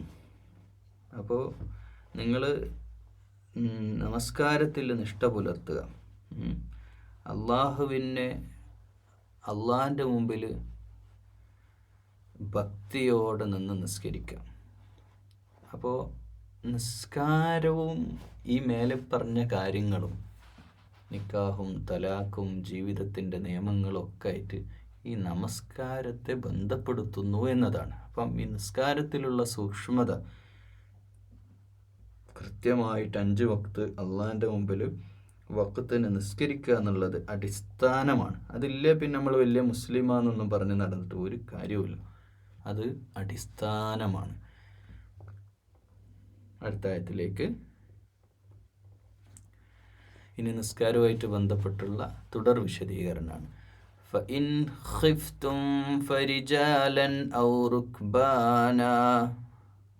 നിങ്ങളൊരു വല്ലാത്തൊരു ഖൗഫ്, ഭയത്തിൻ്റെ അവസ്ഥയിലാണ് എങ്കിൽ നിങ്ങൾ നടന്നിങ്ങനെ പോവുകയാണ്. അങ്ങനെ ആ ഭയത്തിൻ്റെ അവസ്ഥയിലാണ് നിങ്ങൾ നടന്നുകൊണ്ടിരിക്കുകയാണ്, നിങ്ങൾക്ക് എവിടെ ഇരിക്കാനും ഒന്ന് നിസ്കരിക്കാനൊന്നും പറ്റാത്ത ഒരവസ്ഥയാണ്. അതുകൊണ്ടാണല്ലോ ഇപ്പോൾ ട്രെയിനിലും ഫ്ലൈറ്റിലൊക്കെ ആളുകൾ നിസ്കരിക്കുന്നത്. അങ്ങനെയൊക്കെ നിങ്ങൾക്ക് നിസ്കരിക്കാം, പക്ഷെ അതും ഓവറാവരുതെന്നാണ് പറയുന്നത്. ഇപ്പം ട്രെയിനിൽ പല വീഡിയോയിലും കാണാറുണ്ട്, ജമാഅത്തായിട്ടൊക്കെ നിസ്കരിക്കുക. അതിൻ്റെ ആ സെൻട്രൽ നടക്കുന്ന ആൾക്കാർ നടക്കുന്നിടത്ത് വരിയായിട്ട് നിന്നിട്ട് ഒരാൾ മുമ്പിൽ അതിൻ്റെ ബാക്കിൽ വന്നിട്ട് ജമാഅത്തായിട്ട് നിസ്കരിക്കുക. എന്നിട്ട് പാവപ്പെട്ട ആ യാത്രക്കാരായ ആളുകൾ, ബാത്റൂമിൽ പോകാനുള്ളവരുണ്ടാവും, അന്യമതസ്ഥരായ ആളുകൾക്കൊക്കെ ശല്യമായിട്ട് അവർക്കൊക്കെ വെറുപ്പ് തോന്നുന്ന രീതിയിൽ ഈ പണിയൊന്നും ചെയ്യരുത്. നമ്മുടെ സീറ്റിൽ ഇരുന്നുകൊണ്ട് നിസ്കരിക്കുക. ഈ സുജൂദൊന്നും നിർബന്ധമല്ല, നടന്ന് നിസ്കരിക്കാൻ എന്താ അവിടെ പറയുന്നത്. ഫരിജാലൻ റുക്ബാന, നിങ്ങൾ വാഹനത്തിലോ അല്ലെങ്കിൽ നടന്നിട്ടോ ഒക്കെ നിങ്ങൾ നിസ്കരിച്ചോളൂ. അപ്പോൾ ഇത് കൽബിൻ്റെ ഉള്ളിൽ, ഇപ്പോൾ ഒരു പേഷ്യൻ്റ് നട്ടെല്ല് പൊട്ടി കിടക്കുന്ന, കാലും കൈയൊന്നും അനങ്ങാൻ പറ്റാതെ എണീറ്റിരിക്കാൻ പോലും പറ്റാത്ത പേഷ്യൻ്റ്, ബുദ്ധിയൊക്കെ ഉള്ള ഒരാളുണ്ടെന്ന് വിചാരിക്കുക, അയാൾ കിടന്നിട്ട് നിസ്കരിച്ചാൽ മതി എന്നതുപോലെ നമ്മളൊരാൾക്ക് നമ്മൾ നിസ്കാരം ഒരിക്കലും പ്രയാസം ഉണ്ടാക്കരുത്. ഒരിക്കലും നിസ്കാരം പ്രയാസം എനിക്ക് ഏറ്റവും കൂടുതൽ പ്രയാസം തോന്നിയൊരു കാര്യം, ഞാൻ UAE ഷാർജയിൽ നിന്ന സന്ദർഭത്തിൽ, ഷാർജയിലേക്ക് ആ പള്ളിയിലേക്ക് ഒരു മെയിൻ എൻട്രൻസ്, ഒറ്റ എൻട്രൻസാണ് ഉള്ളത്. അതിൽ ഒരു ഡോറ് അടഞ്ഞു കിടക്കുകയാണ്. അത് തുറക്കാൻ പറ്റിയില്ല, എന്തോ ലോക്ക് കേടുവന്നിട്ട്. പിന്നെയുള്ള ഒരു ഡോറാണ്. ആ ഡോറിൻ്റെ മുമ്പിൽ നിന്നിട്ടുണ്ട് ഒരു പാകിസ്ഥാനുകാരനായതുകൊണ്ട് പറയല്ല, അവൻ സുന്നത്ത് നിസ്കരിക്കാം. അവൻ അവിടുന്ന് മാറി 2000 ആൾക്കാരെങ്കിലും കൊള്ളുന്ന പള്ളിയാണ്. അപ്പോൾ 2000 ആൾക്കാർ മഗ്‌രിബ് നിസ്കാരമൊക്കെ കഴിഞ്ഞ ആളുകൾ വലിയ പണിയെടുത്ത് ക്ഷീണിച്ച് വന്ന്, നമുക്കറിയാലോ ഗൾഫിലൊക്കെ ആളുകളുടെ ജീവിതം, പൊരി വെയിലത്തുള്ള, എന്നിട്ട് അവർ നിസ്കാരം കഴിഞ്ഞ് റൂമിലേക്ക് പോകാൻ വേണ്ടി തിരക്കിട്ടിട്ട് എണീറ്റ് വരുമ്പോണ്ട് ഈ മനുഷ്യൻ ഇങ്ങനെ നിസ്കരിക്കണം. എന്തൊരു നിസ്കാരം എന്നറിയോ. സത്യം പറഞ്ഞാൽ ഒരൊറ്റ ചവിട്ട് കൊടുക്കാൻ തോന്നിപ്പോയി അയാൾക്ക്. എന്ന് വെച്ചാൽ അങ്ങനെ പറയാൻ പാടില്ല, പക്ഷേ ഇതാണ് അവസ്ഥ. ഇങ്ങനെയൊക്കെയുള്ള വികൃതമായ ഇസ്ലാമിനെ കൊണ്ടുവരുന്നത് എന്താ ചെയ്യുക? ഇവന് ഭയങ്കര ഭക്തി, അവൻ്റെ മുമ്പിൽ ഒരു 10-20 ആളിങ്ങനെ നിൽക്കുന്നുണ്ട്. എന്ത് ഈ റൂമിൽ നിന്ന് ആ 20 ആളുടെ ബാക്കിൽ കുറേ ആളുകൾ എണീറ്റ് നിൽക്കുന്നുണ്ട് ഇങ്ങോട്ട് പോരാൻ വേണ്ടിയിട്ട്. ഇവരിങ്ങനെ ബ്ലോക്ക് ആക്കിയിട്ട് മെയിൻ ഡോറിൽ വന്ന് സുന്നത്ത് നിസ്കരിക്കാം. എന്തോ ഒരു കഷ്ടമാണ്. എന്നിട്ട് ഞാൻ അങ്ങനെ നോക്കി നിന്നാ കാഴ്ച. ഇവന് നമ്മളിപ്പം ഞാനാണിപ്പോൾ എങ്കിൽ ഞാൻ അഥവാ എനിക്കൊരു അമളി പറ്റിയെന്ന് വിചാരിക്കുക, ഞാനാണിപ്പോൾ അവിടുന്ന് വേഗം 2 സ്റ്റെപ്പ് അപ്പുറത്ത് മാറി നിസ്കരിക്കുക ചെയ്യുക. അത് വേറെ വിഷയം. പക്ഷേ ഇനിയിപ്പം ഇവനൊന്ന് വേഗം നിസ്കരിക്കുക അതുമല്ല, പിന്നെ ഇങ്ങനെ എനിക്ക് തോന്നുന്നു യാസീൻ ഓതാൻ തോന്നുന്നുണ്ട്. അത് മറ്റേ നിസ്കാരം 2 റക്അത്തും അല്ല. ചിലർ ഈ 2 റക്അത്ത് സലാം വീട്ടാതെ വീണ്ടും എണീറ്റിട്ട് പിന്നെയും നിസ്കരിക്കും. വല്ലാത്ത റുക്കുവൊക്കെ യാസീനാണോ റുക്കുവിൽ ഓതുന്നത് തോന്നിപ്പോവും. ഇതൊക്കെ ചെയ്യുന്ന ആൾക്കാരുണ്ട്. എന്തൊരു വിഡ്ഢിത്തമാണ് അവർ ചെയ്തുകൊണ്ടിരിക്കുന്നത്. എന്നിട്ട് ഒരാളുണ്ട്, ഒരു അറബി, ഒരു ഈജിപ്ഷ്യനാണെന്ന് തോന്നുന്നു, ഇയാളെ മുമ്പ് കൂടെ അവിടെ നടന്നിട്ട് പോയി. എന്ന് വെച്ചാൽ അതാണ് അതിന് മറുപടി. മുമ്പിലൂടെ നടക്കാൻ പാടില്ല, 40 വർഷം കാത്തിരിക്കണം എന്നൊക്കെ ശരിയാണ്. പക്ഷേ ഇമാതിരി പണി ചെയ്യുന്നവർക്ക് അത് കൊടുക്കുക തന്നെ വേണം. അപ്പോൾ അത് ഹോസ്പിറ്റലിൽ പോകുന്നവരുണ്ടാവാം, ബ്ലഡ് കൊടുക്കാൻ പോകുന്നവരുണ്ടാവും. ഒരു പള്ളിയിൽ 2000 ആൾക്കാരുള്ള പള്ളി എന്ന് പറഞ്ഞാൽ എത്ര ആളുകളുള്ളതാണ്. ഓരോരുത്തർ സ്വന്തം കാര്യം. ഇമാത്തത്തിൽ ആദാനി തുരീഖ് വയ്യെന്ന് ഉപദ്രവം നീക്കൽ ഈമാനിൻ്റെ ഭാഗമാണ് എന്ന് ഇസ്ലാം പഠിപ്പിക്കുമ്പോൾ നമ്മളൊരിക്കലും അങ്ങനെ ആവാൻ പാടില്ല. നമ്മുടെ നിസ്കാരം ഒരിക്കലും മറ്റുള്ളവർക്കൊരു ശല്യമാകാൻ പാടില്ല. അത് നമ്മളെപ്പോഴും ശ്രദ്ധിക്കണം. അത് ട്രെയിനിലായാലും ഫ്ലൈറ്റിലായാലും ബസ്സിലായാലും എവിടെ വെച്ചിട്ട് നിസ്കരിക്കുകയാണെങ്കിലും ഈ ഒരു കാര്യം ശ്രദ്ധിക്കണം. فإذا أمنتم فاذكروا الله كما علمكم ما لم تكونوا تعملون. എന്നാലും നിങ്ങൾ ഒക്കെ മാറി നല്ല നിർഭയരായിട്ട് കഴിഞ്ഞാൽ പിന്നെ നിങ്ങൾ ഫദ്കുറുല്ലാഹ്, അള്ളാഹുവിനെ സ്മരിക്കേണ്ട പോലെ നിങ്ങൾ സ്മരിക്കുക. എങ്ങനെയാണോ സ്മരിക്കാൻ പറഞ്ഞാൽ അങ്ങനെ സ്മരിക്കുക. അപ്പോൾ നിങ്ങൾക്കറിവില്ലാത്തത് അള്ളാഹു പഠിപ്പിച്ചു തന്നത് വരെ നിങ്ങൾക്ക് അള്ളാഹു അത് പഠിപ്പിക്കും. തെക്കൂനു ചാലം, നിങ്ങൾക്ക് അറിയാത്ത കാര്യങ്ങൾ അള്ളാഹു പഠിപ്പിച്ചു തന്നിട്ടുണ്ട്. ആ പഠിപ്പിച്ചു തന്നത് എങ്ങനെയാണോ അത് പ്രകാരം നിങ്ങൾ ദിക്ർ ചെയ്യുകയും നിസ്കരിക്കുകയും ഒക്കെ ചെയ്തോളൂ.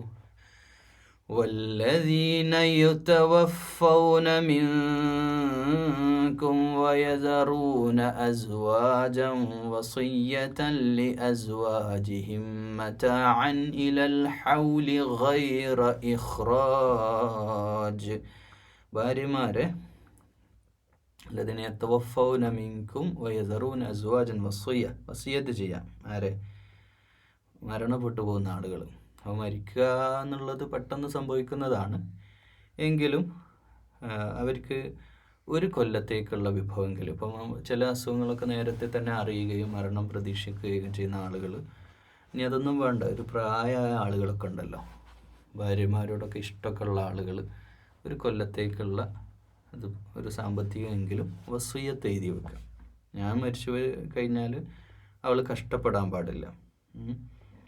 പിന്നെ മാത്രമല്ല അവരെ വീട്ടിൽ നിന്ന് ഇറക്കി വിടരുത്.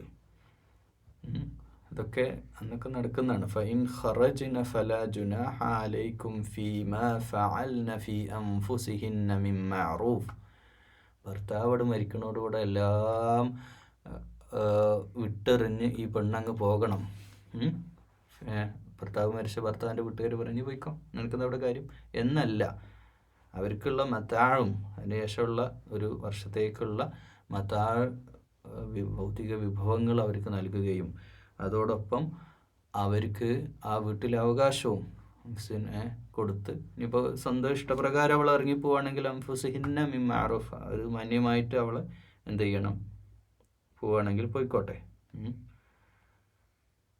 വല്ലാഹു അസീസൻ, അള്ളാഹു പ്രതാപിയാണ്, ഹക്കീമാണ്, യുക്തിജ്ഞനുമാണ്. ഒരു പെണ്ണ് സ്വന്തം വീടാണേ ഓക്കെ, തറവാടൊക്കെ ആണെങ്കിലും ഈ പ്രശ്നം വരും. തറവാട്ടാണെങ്കിലും ഇതിന് വിരുദ്ധമായിട്ട് ജീവിക്കുന്നവരുണ്ട് കേട്ടോ. ഭർത്താവ് മരിച്ചിട്ടും ഭർത്താവിൻ്റെ വീട്ടിൽ ആ തറവാട്ടിൽ തന്നെ ആ സഹോദരി സ്വന്തം വീട്ടിൽ പോലും പോകാതെ ഉമ്മാനെപ്പാനെയൊക്കെ നോക്കി ജീവിക്കുന്ന അത്രയും സ്നേഹമൊക്കെ ഉള്ളവരുണ്ട്.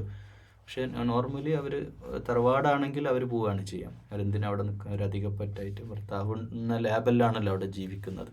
മക്കളെയായിട്ട് ആ വീട്ടിൽ നിന്ന് ഇറങ്ങിപ്പോകുന്നൊരു വേദനാജനകമായൊരു അവസ്ഥയുണ്ട് അവിടെ. പക്ഷെ അങ്ങനെ പോകുമ്പോൾ മാന്യമായിട്ട്, പിന്നെ ഈ ഭർത്താവിൻ്റെ വീട്ടുകാരും അതിൽ മക്കളുണ്ടെങ്കിൽ മക്കളൊക്കെ പ്രത്യേകിച്ച് അവിടെ പോവുകയും കാണുകയും അവർക്കുള്ള ഫضല്, അവർക്കുള്ള അതൊക്കെ വളരെ പിന്നെ മര്യാദയോടുകൂടെ ശ്രേഷ്ഠമായ രീതിയിൽ ഏറ്റവും നല്ല രീതിയിൽ ചെയ്ത് പോവേണ്ട കാര്യങ്ങളാണ്. ഇതിനൊരു മാനുഷിക മുഖമാണ്, നന്മ പഠിപ്പിക്കുന്ന വിശുദ്ധ ഖുർആനെയാണ് നമ്മൾ കാണുന്നത് അല്ലേ. നിങ്ങളിപ്പോൾ ഇത്രയും ആയത്തുകൾ 240 ആയത്തുകളിൽ എവിടെയാണ് ഇസ്ലാം തീവ്രവാദം പറയുന്നത്? എവിടെയാണ് മനുഷ്യത്വരഹിതമായിട്ട് നമുക്കൊരു പ്രയാസപ്പെടുത്തുന്ന എന്തെങ്കിലും പറയേണ്ടത്? ഇപ്പോൾ നിസ്കാരം വരെ പറഞ്ഞിട്ട് നിങ്ങൾ നിസ്കരിക്കൂ എന്ന് പറഞ്ഞ ആയത്തിൻ്റെ ശേഷം പറയണത് എന്താ?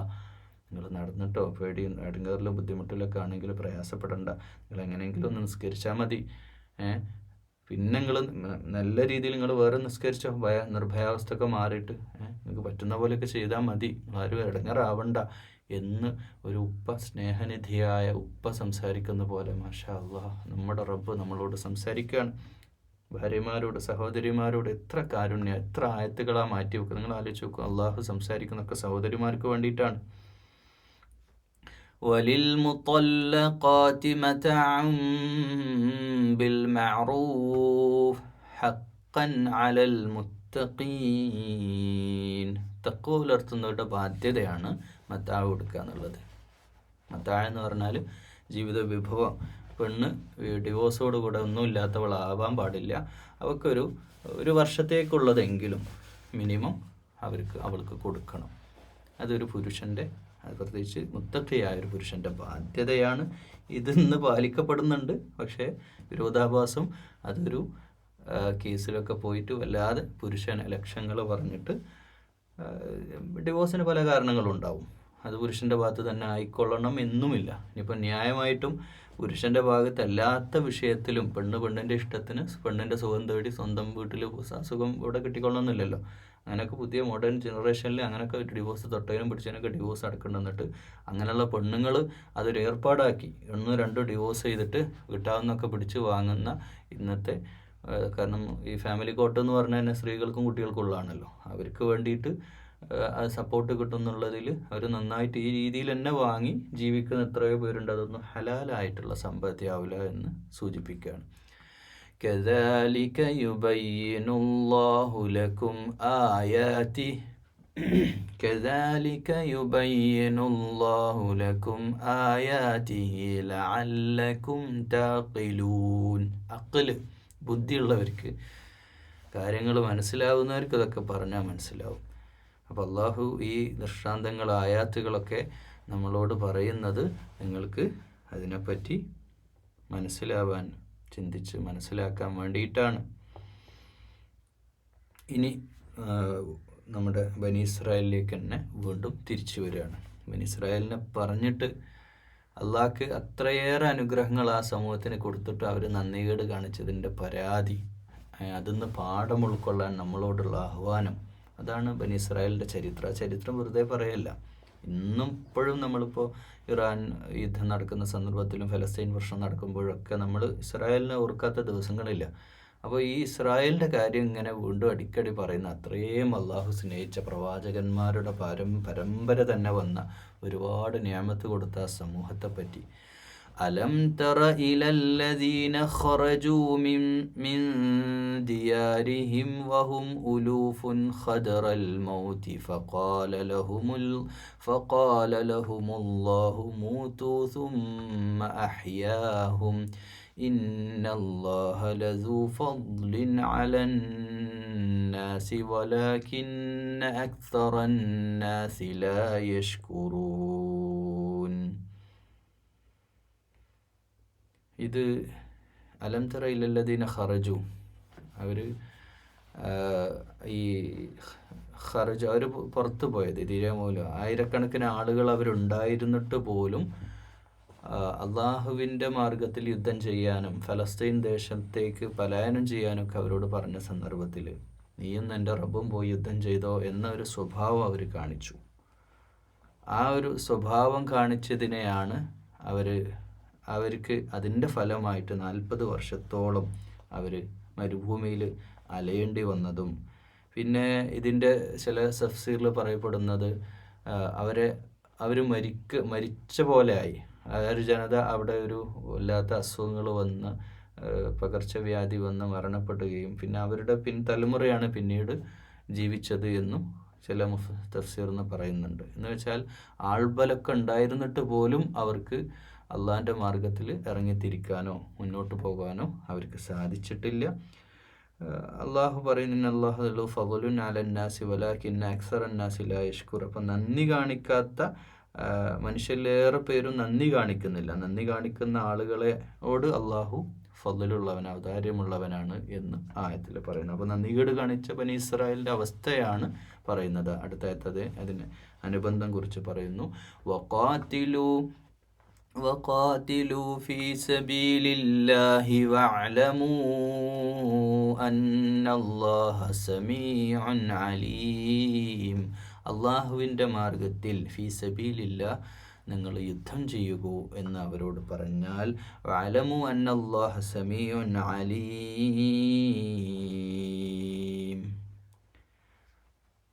അത് അവരോട് മാത്രമല്ല, ഇസ്രായേൽ സമൂഹത്തോട് മാത്രമല്ല, ലോകത്തുള്ള എല്ലാവരോടുമാണ് ഈ ഒരു കൽപ്പന. അപ്പോൾ ഇതിന് ഖാത്തല എന്ന് പറഞ്ഞാൽ ശരിക്കും യുദ്ധം തന്നെയാണ് അർത്ഥം വരിക. നമ്മൾ ദൈവിക മാർഗത്തിൽ യുദ്ധം ചെയ്യേണ്ടി വന്നാൽ യുദ്ധത്തിൻ്റെ പ്രസക്തിയെ പറ്റി കഴിഞ്ഞ ഒരു ആയത്ത് വിശദീകരിച്ച് നമ്മൾ പറഞ്ഞുകൊണ്ട് കൂടുതൽ പറയുന്നില്ല. പക്ഷേ യുദ്ധം അതിൻ്റെ അനിവാര്യ ഘട്ടത്തിൽ നമ്മൾ ചെയ്യേണ്ടി വരും. അത് വലിയ രാജ്യങ്ങൾ തമ്മിലാവണമെന്നില്ല. ചെറിയ ചെറിയ നാട്ടിലെ ഇഷ്യൂസിലൊക്കെ ചില യുദ്ധസമാനമായിട്ടുള്ള ധർമ്മ സമരങ്ങൾ നമ്മൾ ചെയ്യേണ്ടി വരും. അതും അതിന് യുദ്ധത്തിൻ്റെ അത്ര ഇല്ലെങ്കിലും ചില ജിഹാദ്, ഇപ്പോൾ ലാത്തി ചാർജൊക്കെ ഉണ്ടാവുന്ന ചില വിഷയങ്ങളുണ്ടല്ലോ നാട്ടിൽ. അപ്പോൾ അത് ലാത്തി ചാർജ് നമ്മൾ കൊള്ളണമെന്നല്ല, അങ്ങനെ കൊള്ളേണ്ടി വരുന്നൊരു അത്തരത്തിൽ അനീതി നടക്കുന്ന സന്ദർഭത്തിൽ കയ്യും കെട്ടി നോക്കി നിൽക്കേണ്ടവരല്ല വിശ്വാസികൾ. ധർമ്മസമരം 2-3 രീതിയിലുണ്ട്. ഏറ്റവും നമുക്കൊരു തെറ്റ് കണ്ടാൽ എന്ത് ചെയ്യാനാണ് പറഞ്ഞത്? തെറ്റ് കണ്ടാൽ നമ്മൾ അതിശക്തമായ അക്രമത്തെ തടയാം. തെറ്റെന്ന് പറഞ്ഞാൽ ദുൽമ്, ഫിത്നയും ദുൽമുമാണ്. അത് ഈ ഭൂമിയിൽ ഉണ്ടാവാൻ പാടില്ല. ഫിത്ന ഉണ്ടാക്കുന്നത് നമ്മൾ കണ്ടു കഴിഞ്ഞാൽ അതിനെ ഏറ്റവും ആയുധം ഉപയോഗിച്ചിട്ട് കൊല്ലണം വെട്ടണം എന്നൊന്നുമല്ല, നമുക്ക് എങ്ങനെയാണോ ഏത് ടൂൾ ഉപയോഗിച്ചിട്ടാണോ അത് ഫിത്ന അവിടെ നടക്കാൻ പാടില്ല. അക്രമം ദുൽമ ആർക്കെതിരായാലും, അത് മുസ്ലിങ്ങൾ മാത്രമല്ല, ഹിന്ദുക്കൾക്കെതിരായാലും ക്രിസ്ത്യാനികൾക്കെതിരായാലും ദലിതന്മാർക്കെതിരായാലും വേറെ ആർക്കെതിരായാലും മനുഷ്യത്വപരം വിവേചനവും കാണിക്കുകയും ഇത്തരത്തിലുള്ള ഫിത്ന ഇവിടെ നടക്കുമ്പോൾ ദുൽമു നടക്കും, അക്രമങ്ങൾക്കെതിരെ അതിശക്തമായിട്ട് പോരാടാൻ തന്നെ ഇസ്ലാം പറയുന്നത്. അങ്ങനെ പറ്റിയില്ലെങ്കിൽ നിങ്ങൾ കൈകൊണ്ട് തടയാൻ പറ്റിയില്ലേ നിങ്ങൾ എന്ത് ചെയ്യുക? നാവുകൊണ്ട് ഉറക്കെ വിളിച്ച് പറയുക, ചെയ്യുന്ന തെറ്റാണ് എന്ന് പറയുക. അതും പറ്റില്ല മനസ്സുകൊണ്ട് വെറുക്കെങ്കിലും ചെയ്യണേ, അത് അലോഫുൽ ഈമാൻ്റെ ദുർബലതയാണെന്നാണ്. അപ്പോൾ അങ്ങനെയുള്ള സാഹചര്യത്തിൽ അള്ളാഹിൻ്റെ മാർഗത്തിൽ ഇറങ്ങിത്തിരിക്കാൻ പറഞ്ഞാൽ നമ്മൾ ഇറങ്ങിത്തിരിക്കണം തന്നെയാണ്. അള്ളാഹു എല്ലാം കേൾക്കുന്നവനും അറിയുന്നവനുമാണ്. من ذا الذي يقرض الله قرضا حسنا فيضاعفه وله أضعافا كثيرة والله يقبض ويبسط وإليه ترجعون. അള്ളാഹു ചോദിക്കുകയാണ്, നിങ്ങൾ അള്ളാഹുവിങ്കൽ അള്ളാഹ്ക്ക് നിങ്ങൾ കടം കൊടുക്കാൻ തയ്യാറുണ്ടോ? യുക്രിദുല്ലാഹ ഖർളൻ ഹസന. അങ്ങനെയാണെങ്കിൽ യുളായിഫുലഹു അദ്വാഫൻ കസീറ. അള്ളാഹ് ഒരു നിങ്ങൾ കൊടുത്ത പണം എന്ന് വെച്ചാൽ ഒരു സാങ്കല്പികമായിട്ടുള്ളൊരു കാര്യമാണ്. അത് ഇരട്ടിയായിട്ട് അള്ളാഹു തിരിച്ചു വരുന്നു. പലിശക്ക് പൈസ കൊടുക്കുന്ന പോലെ എന്ന് പറയാം, ഒരു ഭാഗം പറയാണ്. ബാങ്ക് ലോൺ എടുത്താലും ബാങ്കിന് ലാഭമാണല്ലോ, അവർക്ക് ഇങ്ങനെ ഇരട്ടി പൈസ കിട്ടുകയല്ലേ.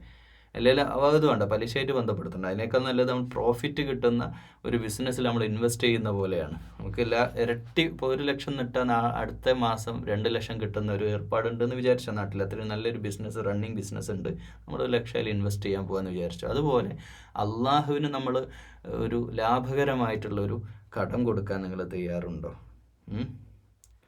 വല്ലാഹു യഖ്ബിദു വയബ്സുതു വഇലൈഹി തുർജഊൻ. അപ്പോൾ അള്ളാഹിൻ്റെ അടുക്കലേക്കാണ് കാര്യങ്ങളൊക്കെ മടങ്ങുക. മാത്രമല്ല ഒരാൾക്ക് പൈസ കൊടുക്കുന്നതും പിടിച്ചു വെക്കുന്നതൊക്കെ അള്ളയാണ്. അപ്പോൾ നിങ്ങൾ ആത്മാർത്ഥമായിട്ട് അള്ളാഹിൻ്റെ മാർഗത്തിൽ, ദീനിൻ്റെ മാർഗത്തിൽ, സമ്പത്താവട്ടെ, നിങ്ങളുടെ റിസ്ക്, ഭൗതിക വിഭവങ്ങളാകട്ടെ, നിങ്ങളുടെ സമയമാവട്ടെ, സമയം അള്ളാഹിൻ്റെ മാർഗത്തിൽ കൊടുക്കുക എന്നൊരു പ്രധാനമാണ്. നമ്മളിപ്പം ചില ആളുകളില്ലേ ഒരുപാട് കാര്യങ്ങൾ ചെയ്യുന്ന, ബിസിനസ് കാര്യങ്ങൾ ഒരുപാട് കാര്യങ്ങൾ ചെയ്യുന്ന, എന്നാലാവട്ടെ അവർക്കൊന്നും ചെയ്യാൻ പറ്റാതെ, അവരുടെ ജീവിതത്തിൽ ഒരു ബർക്കത്തും ഇല്ലാതെ, ഒരു കാര്യത്തിലും സക്സസ് ആവാൻ പറ്റാതെ അവർ ജീവിച്ച് ഇങ്ങനെ അങ്ങ് മരണപ്പെട്ടു പോവുകയാണ്. പക്ഷേ അത്രയൊന്നും സമയത്തിലുള്ള ബർക്കത്ത് ചെയ്യും. നമ്മുടെ സമയം അള്ളാഹിൻ്റെ ദീനിൻ്റെ വേണ്ടിയിട്ട് നമ്മൾ മാറ്റി വെച്ചാൽ തീർച്ചയായിട്ടും അള്ളാഹു നമ്മുടെ ജീവിതത്തിൽ ബർക്കത്ത് ചെയ്യുന്നതാണ്. സമയം, അധ്വാനം, പണം, റിസ്ക്, ഇതെല്ലാം അള്ളാഹിൻ്റെ മാർഗത്തിൽ നമ്മുടെ ജീവിതം തന്നെ അള്ളാഹുവിന് വേണ്ടിയിട്ട് ലാഭകരമായിട്ടുള്ള ഒരു കച്ചവടം നമ്മളങ്ങ് ചെയ്തേക്കുക. ജീവിതത്തിൽ പലതും വേണ്ടാന്ന് വെക്കുക, അതാണ് അതിൻ്റെ ഒരു മറുവശം. അലം തറ ഇലൽ മലഇ മിൻ ബനി ഇസ്രായീല. ഇനി ഇസ്രായേലിലേക്കാണ് പോകുന്നത്. നിങ്ങൾ ആലോചിച്ച് നോക്കൂ, എത്രയെങ്ങാനും പ്രാവശ്യമാണ് ഇസ്രായേലിൻ്റെ കാര്യം ഇങ്ങനെ പറയണത്.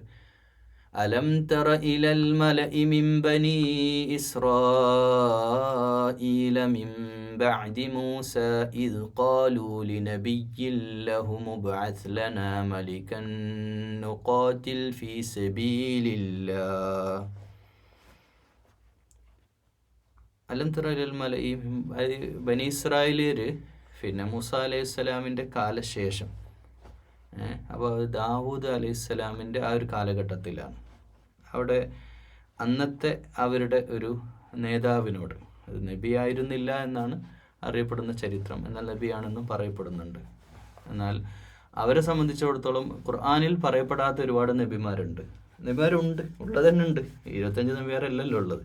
അപ്പോൾ അതിൽപ്പെട്ടൊരു നബിയാണ്. ഒരുപാട് പ്രവാചകന്മാർ ബനി ഇസ്രായേലിൽ വന്നിട്ടുണ്ട്. അപ്പോൾ ആ യാക്കൂബ് നബിയുടെ സന്താന പരമ്പരയിൽപ്പെട്ട ഇബ്രാഹിമി പാരമ്പര്യത്തിൽ വന്നിട്ടുള്ള ആ ഒരു നബി, ഏതോ ഒരു നബി, ഷമായിൽ എന്നൊക്കെ പറയപ്പെടുന്നുണ്ട്.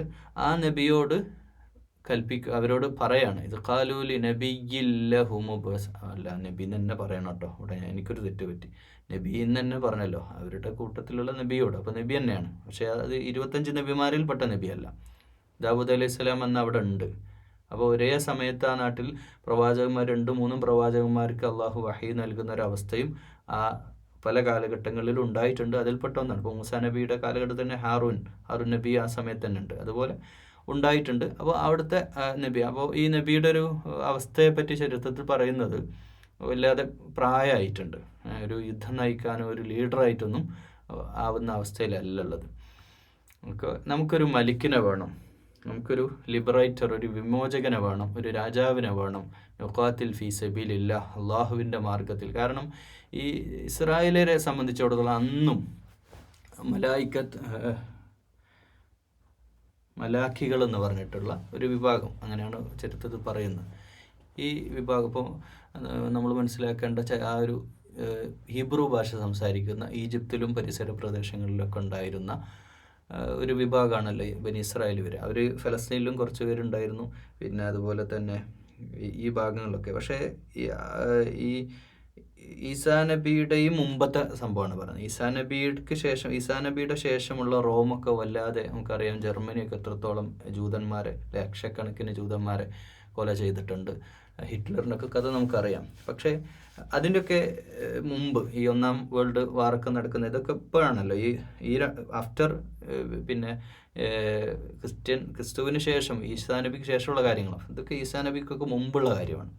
ആ മുമ്പുള്ള കാര്യം എന്ന് പറഞ്ഞു കഴിഞ്ഞാൽ അന്നും ഇസ്രായേലർ വല്ലാതെ പ്രയാസം. നമുക്കറിയാം ഇബ്രാഹിം അലൈഹിസ്സലാം ഏത് നാട്ടിൽ ജനിച്ചത്? ഊർ പട്ടണത്തിൽ, ഇറാഖിൽ. എന്നിട്ട് പിന്നെ ലെബനാൻ, അതുപോലെ തന്നെ യമൻ, ഈ ഭാഗത്തൊക്കെയാണ് ഇവർ ജീവിച്ചിരുന്നത്.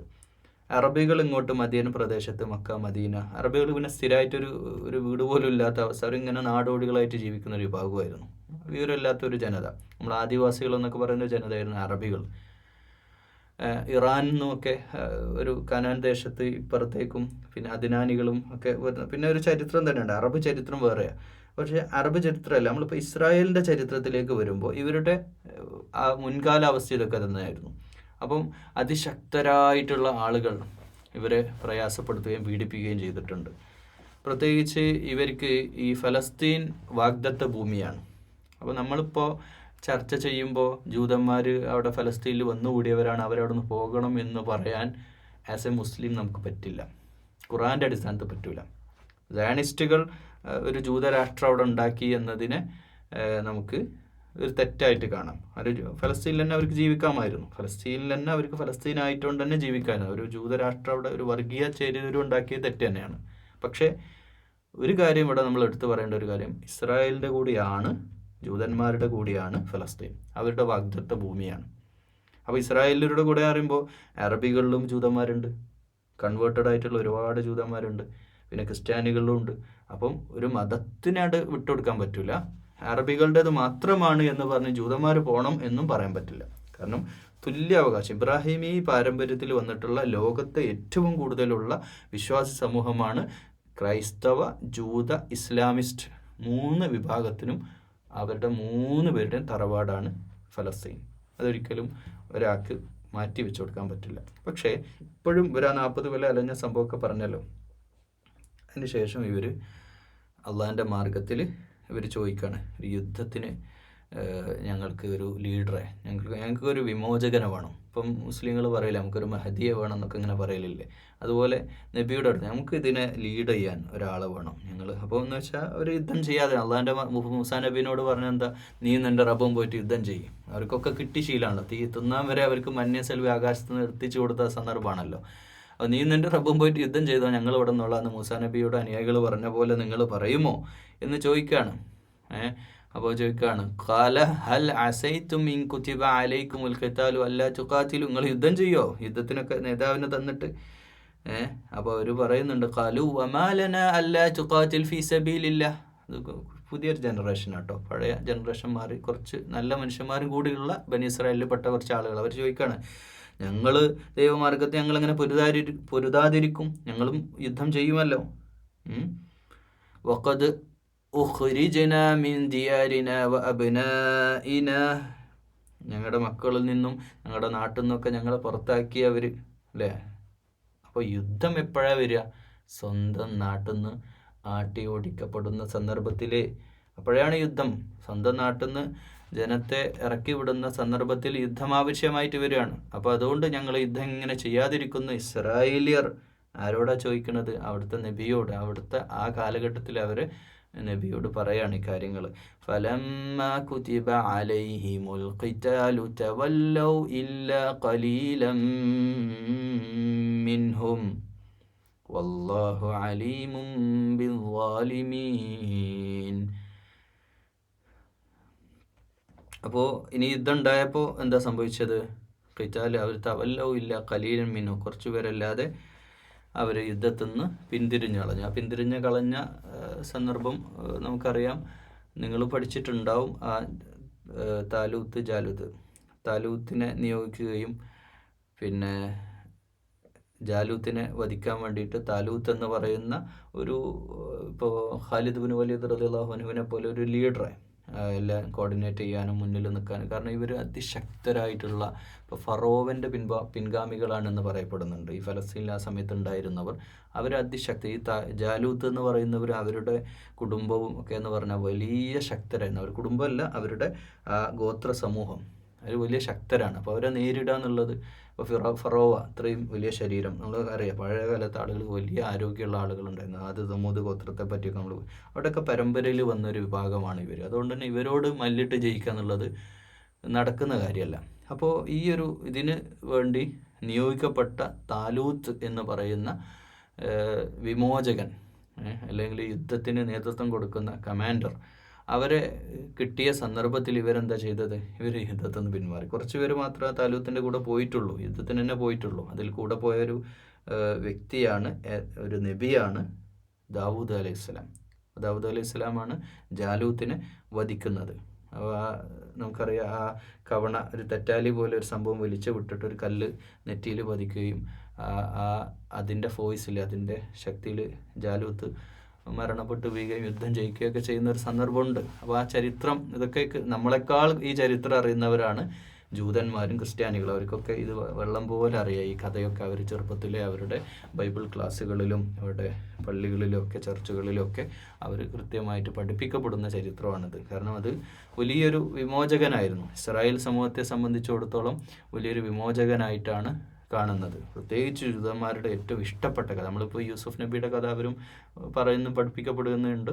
അതേപോലെ തന്നെ അവർക്ക് അതിനേക്കാളും പ്രിയങ്കരമായിട്ടുള്ള, അവർക്ക് വലിയൊരു വിമോചനം ഉണ്ടായിട്ടുള്ള ഒരു സന്ദർഭവും കൂടിയാണ്, ഫലസ്തീൻ തിരിച്ചു കിട്ടിയ ഒരു സന്ദർഭമാണ് ഈ ഒരു ജാലൂത്തിനെ വധിക്കപ്പെട്ട സന്ദർഭം. അപ്പോൾ ആ ഒരു സന്ദർഭത്തിൽ ഒരു പുഴ കടന്ന് വേണം അവർക്ക് അങ്ങോട്ട് പോകാൻ. അപ്പോൾ പുഴ കടക്കുന്ന സന്ദർഭത്തിൽ അവിടുന്ന് വെള്ളം കുടിക്കരുത് എന്ന് തന്നെ പറഞ്ഞിരുന്നു. അത് അള്ളാൻ്റെ ഒരു കൽപ്പനയായിരുന്നു. വേണേ നിങ്ങൾ ഒരു കോരി എടുത്തിട്ട് നിങ്ങൾ ഇങ്ങനെ കുടിച്ചിട്ട് പോയിക്കോളൂ എന്ന് പറഞ്ഞു. പക്ഷേ ചില ആളുകൾ പേടിച്ചിട്ട് ഒരുപാട് വെള്ളമൊക്കെ കുടിച്ച് ഇനിയിപ്പം ദൂരെ പോയല്ലേ കുറേ വെള്ളം കുടിക്കാമെന്നൊക്കെ വിചാരിച്ച് അങ്ങനെ വെള്ളം കുടിച്ച ആളുകൾക്കൊക്കെ അവരുടെ ധൈര്യം നഷ്ടപ്പെടുകയും ആത്മധൈര്യം നഷ്ടപ്പെടുകയും അങ്ങനെ അവർ യുദ്ധം ചെയ്യാതിരിക്കുകയും അവർ പിന്മാറുകയും, എന്നാൽ വെള്ളം അങ്ങനെ കുടിക്കാതെ മുന്നോട്ട് പോയ അള്ളാൻ്റെ നിയമം പാലിച്ചവർ അവർക്ക് ഈ ദാവൂദ് അലൈഹി സ്വലാമിൻ്റെയും താലൂത്തിൻ്റെയും പിന്നിൽ നിന്ന് അവർ ജാലൂത്തിനെ വധിക്കുന്ന ഒരു യുദ്ധമായി അങ്ങനെ ഫലസ്തീൻ വിമോചിക്കപ്പെട്ടു എന്നുള്ളതാണ് ഇതിന്ന് നമുക്ക് മനസ്സിലാവുന്നത്. وقال لهم نبيهم إن الله قد بعث لكم طالوت ملكا. അപ്പോൾ താലൂത്തിനെ ജനങ്ങൾക്ക് രാജാവായി നിശ്ചയിച്ചിരിക്കുന്നു. അപ്പോൾ അങ്ങനെ നിശ്ചയിച്ചപ്പോൾ ഒരു പ്രശ്നം ഉണ്ടായി. ഇവന്മാർ പറഞ്ഞാൽ നന്ദി കേട്ടൊരു വിഭാഗമാണല്ലോ. കാലു അന്നായക്കു, അതിലും അഭിപ്രായ വ്യത്യാസം. അള്ളഹാനോട് പറഞ്ഞിട്ട് നേരത്തെ പശുവിനെ അറക്കാൻ പറഞ്ഞ സന്ദർഭത്തിൽ മൂസാ നബിയുടെ അനുയായികൾ പറഞ്ഞ് ഓർക്കണുണ്ടല്ലോ. ഇത് മൂസാ അലൈഹി സ്വലാമിൻ്റെ കാലഘട്ടത്തിൻ്റെ മുമ്പ് നടന്നതായിരിക്കണം ഇത്. കാലു അന്നായകൂനു ലഹുൽ മുൽക്കു അലൈനാ. ഇവരുടെ സ്വഭാവം ഇതാണ്. ഇവരിങ്ങനെയാണ്, ഇവർ വാക്ക് പാലിക്കൂല, വാക്ക് തെറ്റി. ഇപ്പോൾ ഇറാനുമായിട്ട് യുദ്ധം നിർത്തി എന്ന് പറഞ്ഞു, എവിടെ അവർ നാളെ മുതൽ അടുത്ത പരിപാടി തുടങ്ങും, ഫലസ്തീൻ ആക്രമിക്കാൻ തുടങ്ങും. ഇവരിങ്ങനെയാണ്, യമനിലേക്ക് വിടും, ഹൂത്തികളുമായിട്ട് ഫൈറ്റ് ചെയ്ത്. ഇങ്ങനെ ഇവരുടെ സ്വഭാവം ഇതാണ്. കാലു അന്ന യകൂനു ലഹുൽ മുൽക്കു അലൈന വനഹ്നു അഹഖു ബിൽ മുൽക്ക്. അപ്പം വേറെ ആരും കിട്ടിയില്ലേ, ഇതിനായിട്ട് യോഗ്യതയും പൈസ ഒക്കെ ഉള്ള ആളുകൾ ഞങ്ങളുടെ കൂട്ടത്തിലുണ്ടല്ലോ എന്നാണ് പിന്നെ പറയുന്നത്. വലം യുഅ്ത സഅതം മിനൽ മാൽ. അയാൾ വലിയ പൈസക്കാരനൊന്നും അല്ലല്ലോ, ഒരു പാവപ്പെട്ട ഒരാളെ പിടിച്ചിട്ടാണ് ഞങ്ങൾ നേതാവാക്കുന്നത്. അപ്പോൾ പറയാണ് നബി അവരോട് പറയാം, ആ കാലഘട്ടത്തിൽ ശമൈൽ നബി പറയാ, قال إن الله اصطفاه عليكم وزاده بسطة في العلم والجسم. അദ്ദേഹത്തിന് അള്ളാഹു കായികമായിട്ടും വൈജ്ഞാനികമായിട്ടുള്ള കഴിവ് കൊടുത്തിട്ടുണ്ട്. അള്ളാഹു അയാളെ തന്നെ, അതായത് താലൂത്തിനെ നേതാവായിട്ട് നിങ്ങൾക്ക് ഈ ഒരു വിമോചനത്തിന് നേതാവായിട്ട് ലീഡറായിട്ട് വെച്ചിരിക്കുന്നു. വല്ലാഹു യുഅ്തി മുൽകഹു മൻ യശാ വല്ലാഹു വാസിഉൻ അലീം. അള്ളാഹു അവനിച്ഛിക്കുന്നവർക്ക് എന്ത് ചെയ്യുന്നു? ആധിപത്യം കൊടുക്കുന്നു, മുലൂക്കിയത്ത് കൊടുക്കും. ആധിപത്യം അള്ളാഹു ഇച്ഛിക്കുന്നവർക്ക്, നിങ്ങളെ ഇഷ്ടത്തിനല്ല, പൈസയും സമ്പത്തും സൗന്ദര്യം നോക്കിയിട്ടൊന്നുമല്ല. അപ്പോൾ അങ്ങനെയുള്ളൊരു വിവേചനമാണല്ലോ മുഹമ്മദ് നബി സല്ലല്ലാഹു അലൈഹി വസല്ലമയെ അംഗീകരിക്കാൻ ഈ ജൂത വിഭാഗത്തിന് സാധിക്കാതിരുന്നത്. അതുകൊണ്ട് തന്നെയാണല്ലോ ഈസാ നബിയെയും ഇവർ അംഗീകരിക്കാത്തത്. ഒരു പ്രശ്നമാണല്ലോ അവർക്ക്. അവരുടേതായ കുടുംബത്തിൽ നിന്ന് വന്നില്ല, ഞങ്ങളുടെ ഗോത്രത്തെ 12 ഗോത്രങ്ങളായിട്ട് പിരിയുന്നുണ്ട് ഇവർ. യാക്കൂബ് നബിയുടെ സന്താന പരമ്പരയിൽ 12 മക്കളിൽ 12 ഗോത്രങ്ങൾ. ആ ഗോത്രങ്ങൾ അവർ തമ്മിൽ തന്നെ ആഭ്യന്തര പ്രശ്നങ്ങൾ എന്നും നിലനിൽക്കുന്നുണ്ട്. എപ്പോഴും ആ ഇസ്രായേലിലൊക്കെ അവർ തമ്മിൽ തന്നെ വളരെ വർഗീയമായിട്ട് അകന്നുകൊണ്ട് തന്നെ അവരുള്ളത്. അവരൊന്നും ഒന്നിച്ചൊന്നുമില്ല. നമ്മൾ വിചാരിക്കും ഇസ്രായേൽ ഒറ്റക്കെട്ടുമല്ല, അവർ തമ്മിൽ ആഭ്യന്തരമായിട്ട് വലിയ അകൽച്ചയിലാണ് അവർ. എല്ലാ കാലത്തും അങ്ങനെയാണ്, ഇപ്പോഴും അങ്ങനെയാണ്. ഇപ്പോഴും അവിടെയൊക്കെ രണ്ടഭിപ്രായം. ഇറാനിൽ ബോംബിട്ടത് ശരിയല്ല എന്ന് പറയുന്നവർ ഒക്കെ എല്ലാത്തിനും ഉണ്ടായി. ഫലസ്തീനെ വിളിച്ച് പിടിക്കണം എന്ന് പറയുന്നവർ, പിടിക്കണ്ട എന്ന് പറയുന്നവർ, എല്ലാത്തിനും അങ്ങോട്ടും ഇങ്ങോട്ടും അവർ അഭിപ്രായ വ്യത്യാസമുള്ളവരാണ്. വല്ലാഹു വാസിഉൻ അലീം. എല്ലാം വിശാലതയോടെ കാര്യങ്ങൾ അറിയുന്നവനാണ് അള്ളാഹു. വഖാല ലഹും നബിയ്യുഹും ഇന്ന ആയത മുൽകിഹി അൻ യഅതിയകുമുത് താബൂതു ഫീഹി. അപ്പം പ്രവാചകൻ അവരോട് പറഞ്ഞു,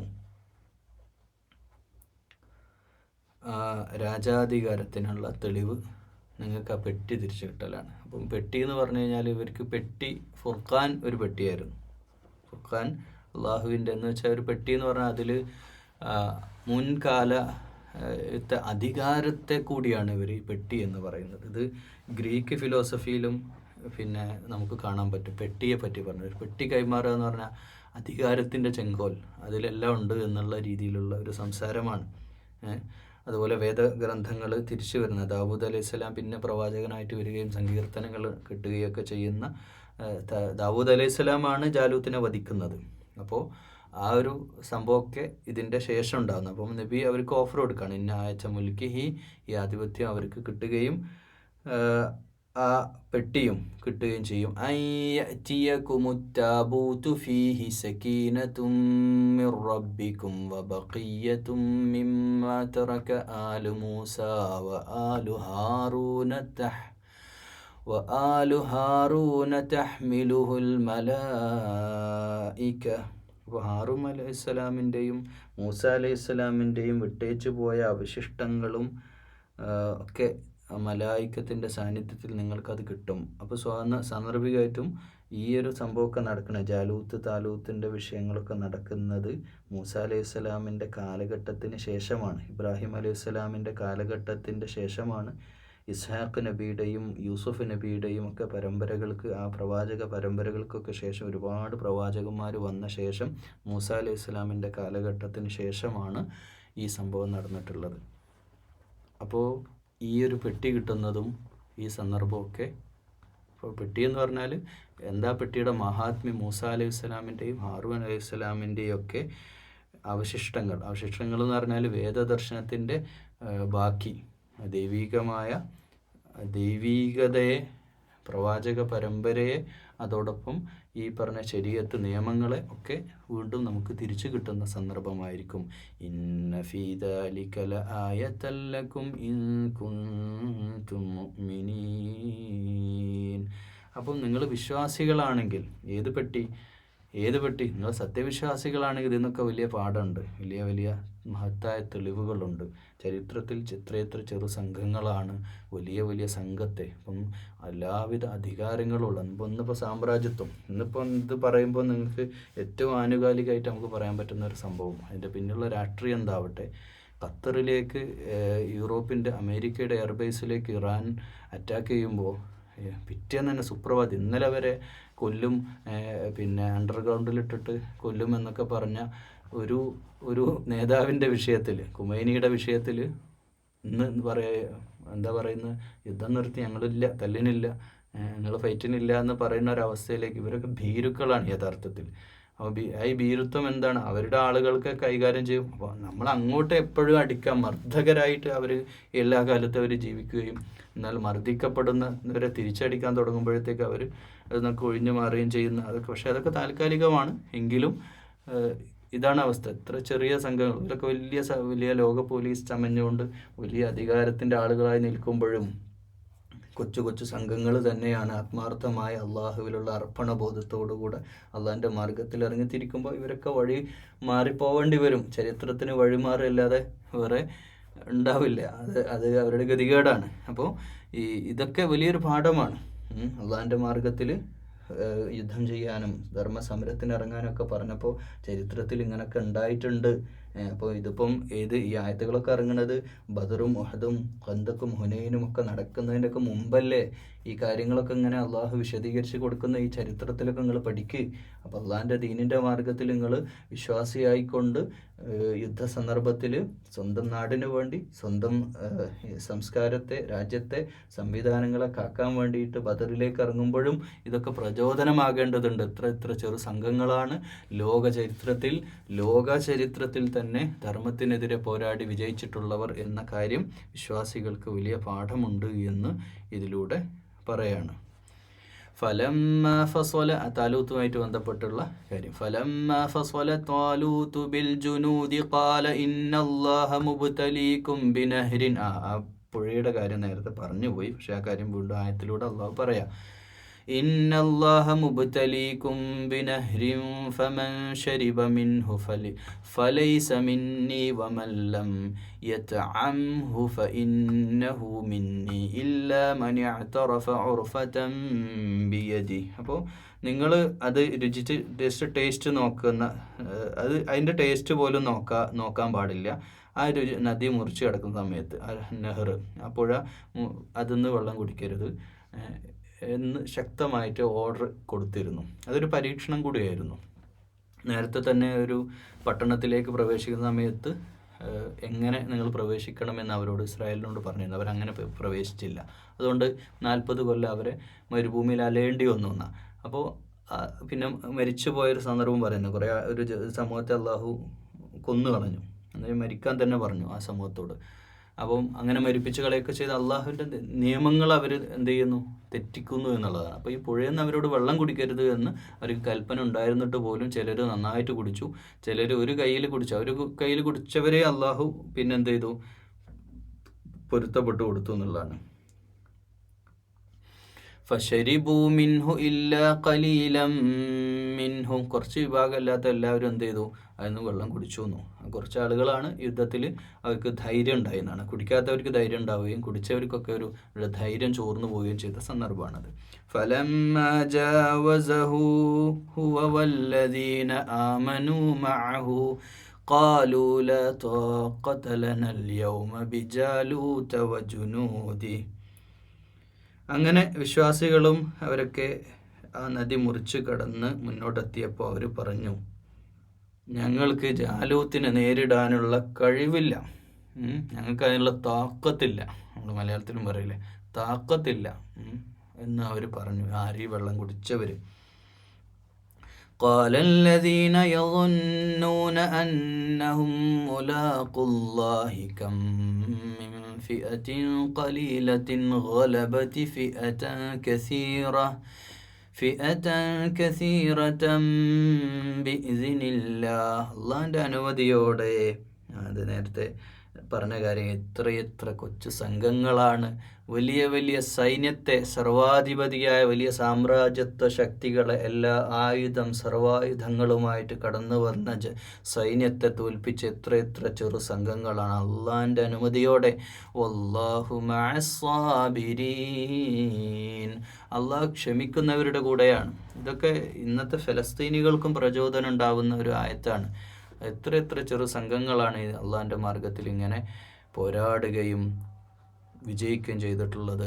വലമ്മാ ബറസൂ ലിജാലൂത വജുനൂദിഹി ഖാലൂ റബ്ബനാ അഫ്രിഗ് അലൈനാ സ്വബ്റൻ വസബ്ബിത് അഖ്ദാമനാ വൻസുർനാ അലൽ ഖൗമിൽ കാഫിരീൻ.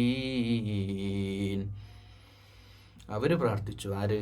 ഈ വെള്ളം കുടിക്കാത്ത തുച്ഛമായ ചെറു സംഘം അള്ളാഹുവോട് പ്രാർത്ഥിച്ചു. ഈ പ്രാർത്ഥന അവിടെയുണ്ട്. മക്കയിൽ, മദീനയിൽ, ബദറിൽ ഈ പ്രാർത്ഥന നടന്നിട്ടുണ്ട്. അള്ളാഹിൻ്റെ റസൂല് കൈകൾ ഉയർത്തിക്കൊണ്ട് ഈ കൊച്ചു സംഘത്തെ നീ കാക്കണേ അല്ലാ, പിന്നെ ഇസ്ലാം ഉണ്ടാകൂല, ഞങ്ങളെ ഇവർ തീർത്താൽ പിന്നെ ഇസ്ലാം ഉണ്ടാവില്ല, നീ ഞങ്ങളെ കാക്കണേ അല്ലാ എന്ന രീതിയിൽ വളരെ വൈകാരികമായിട്ട് റസൂലുള്ളാഹി സ്വല്ലല്ലാഹു അലൈഹി വസല്ലം പ്രാർത്ഥിക്കുന്നുണ്ട്. അതുപോലെ തന്നെ ഇവരും പ്രാർത്ഥിക്കാറ്. ഈ കൊച്ചു സംഘം, ദാവൂദ് അലൈഹി സ്വലാമിൻ്റെ സംഘം, താലൂത്തിൻ്റെ സംഘം, വലമ്മ അവർ പ്രാർത്ഥിക്കുക, റബ്ബന അഫ്രിഗ് അലൈന സ്വബ്റൻ, ഞങ്ങൾക്ക് ക്ഷമ പകർന്നു തരണം. ക്ഷമിക്കാൻ വേദന ഉണ്ടല്ലോ, യുദ്ധം എന്ന് പറഞ്ഞാൽ വേദനയാണ്, പ്രയാസമാണ്, സഹനമാണ്. അത് ഞങ്ങളെ പാദങ്ങൾ ഉറപ്പിച്ചു നിർത്തണേ. ഏത് സത്യത്തിന് വേണ്ടിയുള്ള ധർമ്മപാതയിൽ ഞങ്ങൾ ഉറപ്പിച്ച അഖ്ദാമന വൻസുർന അലൽ ഖൗമിൽ കാഫിർ. നമ്മളും പ്രാർത്ഥിക്കേണ്ട കാര്യമാണ്. കാഫിറുകളായിട്ടുള്ള ഈ നിഷേധികൾക്കെതിരെ ഞങ്ങളുടെ പാദത്തെ ഉറപ്പിച്ച് നിർത്തണേ എന്നുള്ള ദുആ. ഇത് ഏതൊരു ധർമ്മ യുദ്ധത്തിലും എല്ലാ കാലഘട്ടത്തിലും ആർജവം നൽകുന്ന കാര്യമാണ്. അക്രമത്തിനെതിരെ, അനീതിക്കെതിരെ, നിഷേധികൾക്കെതിരെയുള്ള പോരാട്ടത്തിൻ്റെ മാർഗത്തിൽ ഏതൊരു വിശ്വാസിക്കും എക്കാലത്തും പ്രചോദനമാകുന്ന ആയത്താണ്. ഫഹസമൂഹും ബിഇദ്നില്ലാഹ്, അങ്ങനെ അവർ വിജയിച്ചു. ആര്? അള്ളാഹിൻ്റെ അനുമതിയോടെ അവർ യുദ്ധം വിജയിച്ചു. വഖതല ദാവൂദു ജാലൂത, ദാവൂദ് അലൈഹിസ്സലാം ജാലൂത്തിനെ കൊന്നു. ആ കവണ വെച്ച്, തെറ്റാലി വെച്ചിട്ട് ഒരു കല്ല് എറിഞ്ഞു എന്നാണ്. വലിയ ശക്തിയുള്ള മനുഷ്യനാണ്, വലിയ പവറുള്ള അവരുടെ മെയിൻ ലീഡറെ ഒരൊറ്റ കല്ലുകൊണ്ട് ഒരു ഏറ് കൊടുത്തപ്പോൾ തീരുമാനമായി എന്നാണ്. അത് മതിയായി, അവൻ്റെ മൗത്തം കല്ലെടുത്തു. ഒരു കാരണം, അപ്പോൾ കല്ലെറിയാന്നുള്ള പണി നമ്മൾ ചെയ്യണം. കല്ലെറിയാനുള്ള ആർജവം ക്ഷമയിൽ നിന്നും ആത്മവിശ്വാസത്തിൽ നിന്നും വിശ്വാസത്തിൽ നിന്നാണ്. ഈ കല്ലൊരിക്കലും കൊണ്ടാൽ അയാൾ മരിക്കൂല എന്ന് ഒരു പക്ഷേ ദാവൂദിനറിയാം, ദാവൂദ് അലൈഹി സ്വലാമിന് അറിയാം. പക്ഷേ അള്ളാഹുവിൻ്റെ തീരുമാനം, നമ്മൾ ആ എറിയുന്ന പണി നമ്മൾ ചെയ്യാന്നുള്ളതാണ്. وآتاه الله الملك والحكمة وعلمه مما يشاء. അതിനുശേഷം മുലൂക്കിയത്ത് കൊടുക്കുകയാണ്. അള്ളാഹു ആർക്ക്? ദാവൂദ് അലൈഹി സ്വലാമിന് രാജാധികാരവും തത്വജ്ഞാനവും ഇൽമും അറിവും കൊടുത്തു എന്നതാണ്. അദ്ദേഹത്തെ പഠിപ്പിച്ചു അവനുദ്ദേശിച്ച പോലെ. വലൗലാ ദഫഉല്ലാഹി الناس بعضهم ببعض لفسدت الأرض ولكن الله ذو فضل على العالمين. ഇങ്ങനെ അള്ളാഹു ചിലരെ കൊണ്ട് പ്രതിരോധിച്ചില്ലായിരുന്നെങ്കിൽ, അങ്ങനെ പ്രതിരോധം എല്ലായിടത്തും നടക്കുന്നുണ്ട്. ഒരു വിഭാഗം വേറൊരു വിഭാഗത്തിന് ഓപ്പോസിഷൻ നിന്നത് കൊണ്ടാണ്. അങ്ങനെ പ്രതിരോധം ഉണ്ടായിരുന്നില്ലെങ്കിൽ ഭൂമി ആകെ കുഴപ്പമുണ്ടാവുമായിരുന്നു. ഇന്ന് ഇന്ത്യയുടെ മാത്രം ആ കാര്യം ആലോചിച്ച് കൊടുത്തു. അപ്പം ദലിത് വിഭാഗം, അപ്പോൾ അവർക്ക് വേണ്ടി ഒരു ധർമ്മസേന ഇന്ന് ഈ രാജ്യത്തുണ്ട്. അവർക്ക് അവരുടെ അവകാശങ്ങൾക്ക് വേണ്ടി സംസാരിക്കാൻ, അങ്ങനെ എല്ലാ വിഭാഗത്തിനും സംസാരിക്കാനുള്ള ധർമ്മ സംഘങ്ങൾ ഓരോ വിഭാഗത്തിനുണ്ടാവുകയും അവരതിനു വേണ്ടി നിലകൊള്ളുകയും ചെയ്തതുകൊണ്ടാണ് വേറൊരു വിഭാഗത്തിൻ്റെ മേലെ കൈവെക്കാൻ നമ്മൾ സമ്മതിക്കുന്നില്ലല്ലോ. നമ്മുടെ രാജ്യത്തിൻ്റെ ഈ ഒരു ഇന്ത്യയുടെ മാത്രം എടുത്ത് നോക്കുക നമ്മൾ. അങ്ങനെ ഒരു സംവിധാനം നമുക്കുള്ളതുകൊണ്ടല്ലേ നമുക്ക് വേണ്ടി സംസാരിക്കും. എത്ര മുസ്ലിം സഹോദരങ്ങളാണ് നമുക്ക് വേണ്ടി സംസാരിക്കും, മുസ്ലിം കമ്മ്യൂണിറ്റിക്ക് വേണ്ടി സംസാരിക്കുന്ന, ധർമ്മത്തിനും നീതിക്കും വേണ്ടി ഉയർത്തെഴുന്നേൽക്കപ്പെട്ട കാലഘട്ടത്തിൻ്റെ അനിവാര്യത പോലെ അവർ നമ്മുടെ വിഷയങ്ങളൊക്കെ വരുന്ന സന്ദർഭത്തിൽ നമ്മുടെ കൂടെ നിൽക്കുന്നില്ലേ. അങ്ങനെയൊക്കെയുള്ള ആളുകളെ അള്ളാഹു സൃഷ്ടിച്ചു വച്ചത്, അത് വ്യക്തികളാവാം, സമുദായങ്ങളാവാം, രാഷ്ട്രീയ പാർട്ടികളാകാം, അല്ലെങ്കിൽ രാജ്യങ്ങളാകാം. രാജ്യത്തിൻ്റെ മേലെ തൊടുമ്പോൾ, ഇപ്പോൾ ഇറാൻ്റെ മേലെ തൊടുമ്പോൾ റഷ്യ വരുന്നു. റഷ്യ ഇറാനും തമ്മിൽ എന്ത് കെമിസ്ട്രിയാണ് വർക്ക് ചെയ്യുന്നത്?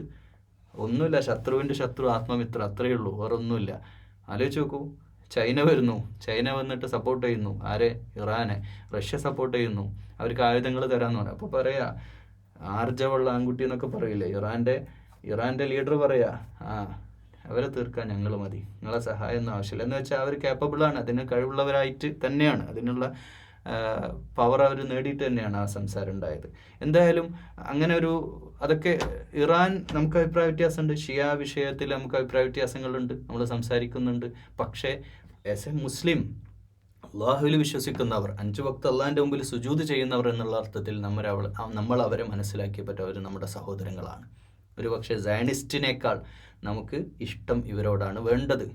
ഒരിക്കലും നമ്മൾ സയനിസത്തിനെ സപ്പോർട്ട് ചെയ്യേണ്ട കാര്യം ഒരു കാരണമില്ലാതല്ല ഇറാനിൽ പോയിട്ട് ഒരു അറ്റാക്ക് ചെയ്യുന്നത്. അതിനുള്ള മറുപടി അവർക്ക് കിട്ടുകയും ചെയ്തു.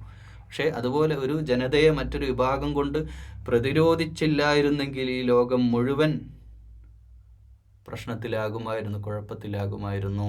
അപ്പോൾ അള്ളാഹിൻ്റെ വലിയ ഫളിലാണ് അങ്ങനെയുള്ള കാര്യങ്ങളൊക്കെ നടന്നുകൊണ്ടിരിക്കുന്നത്.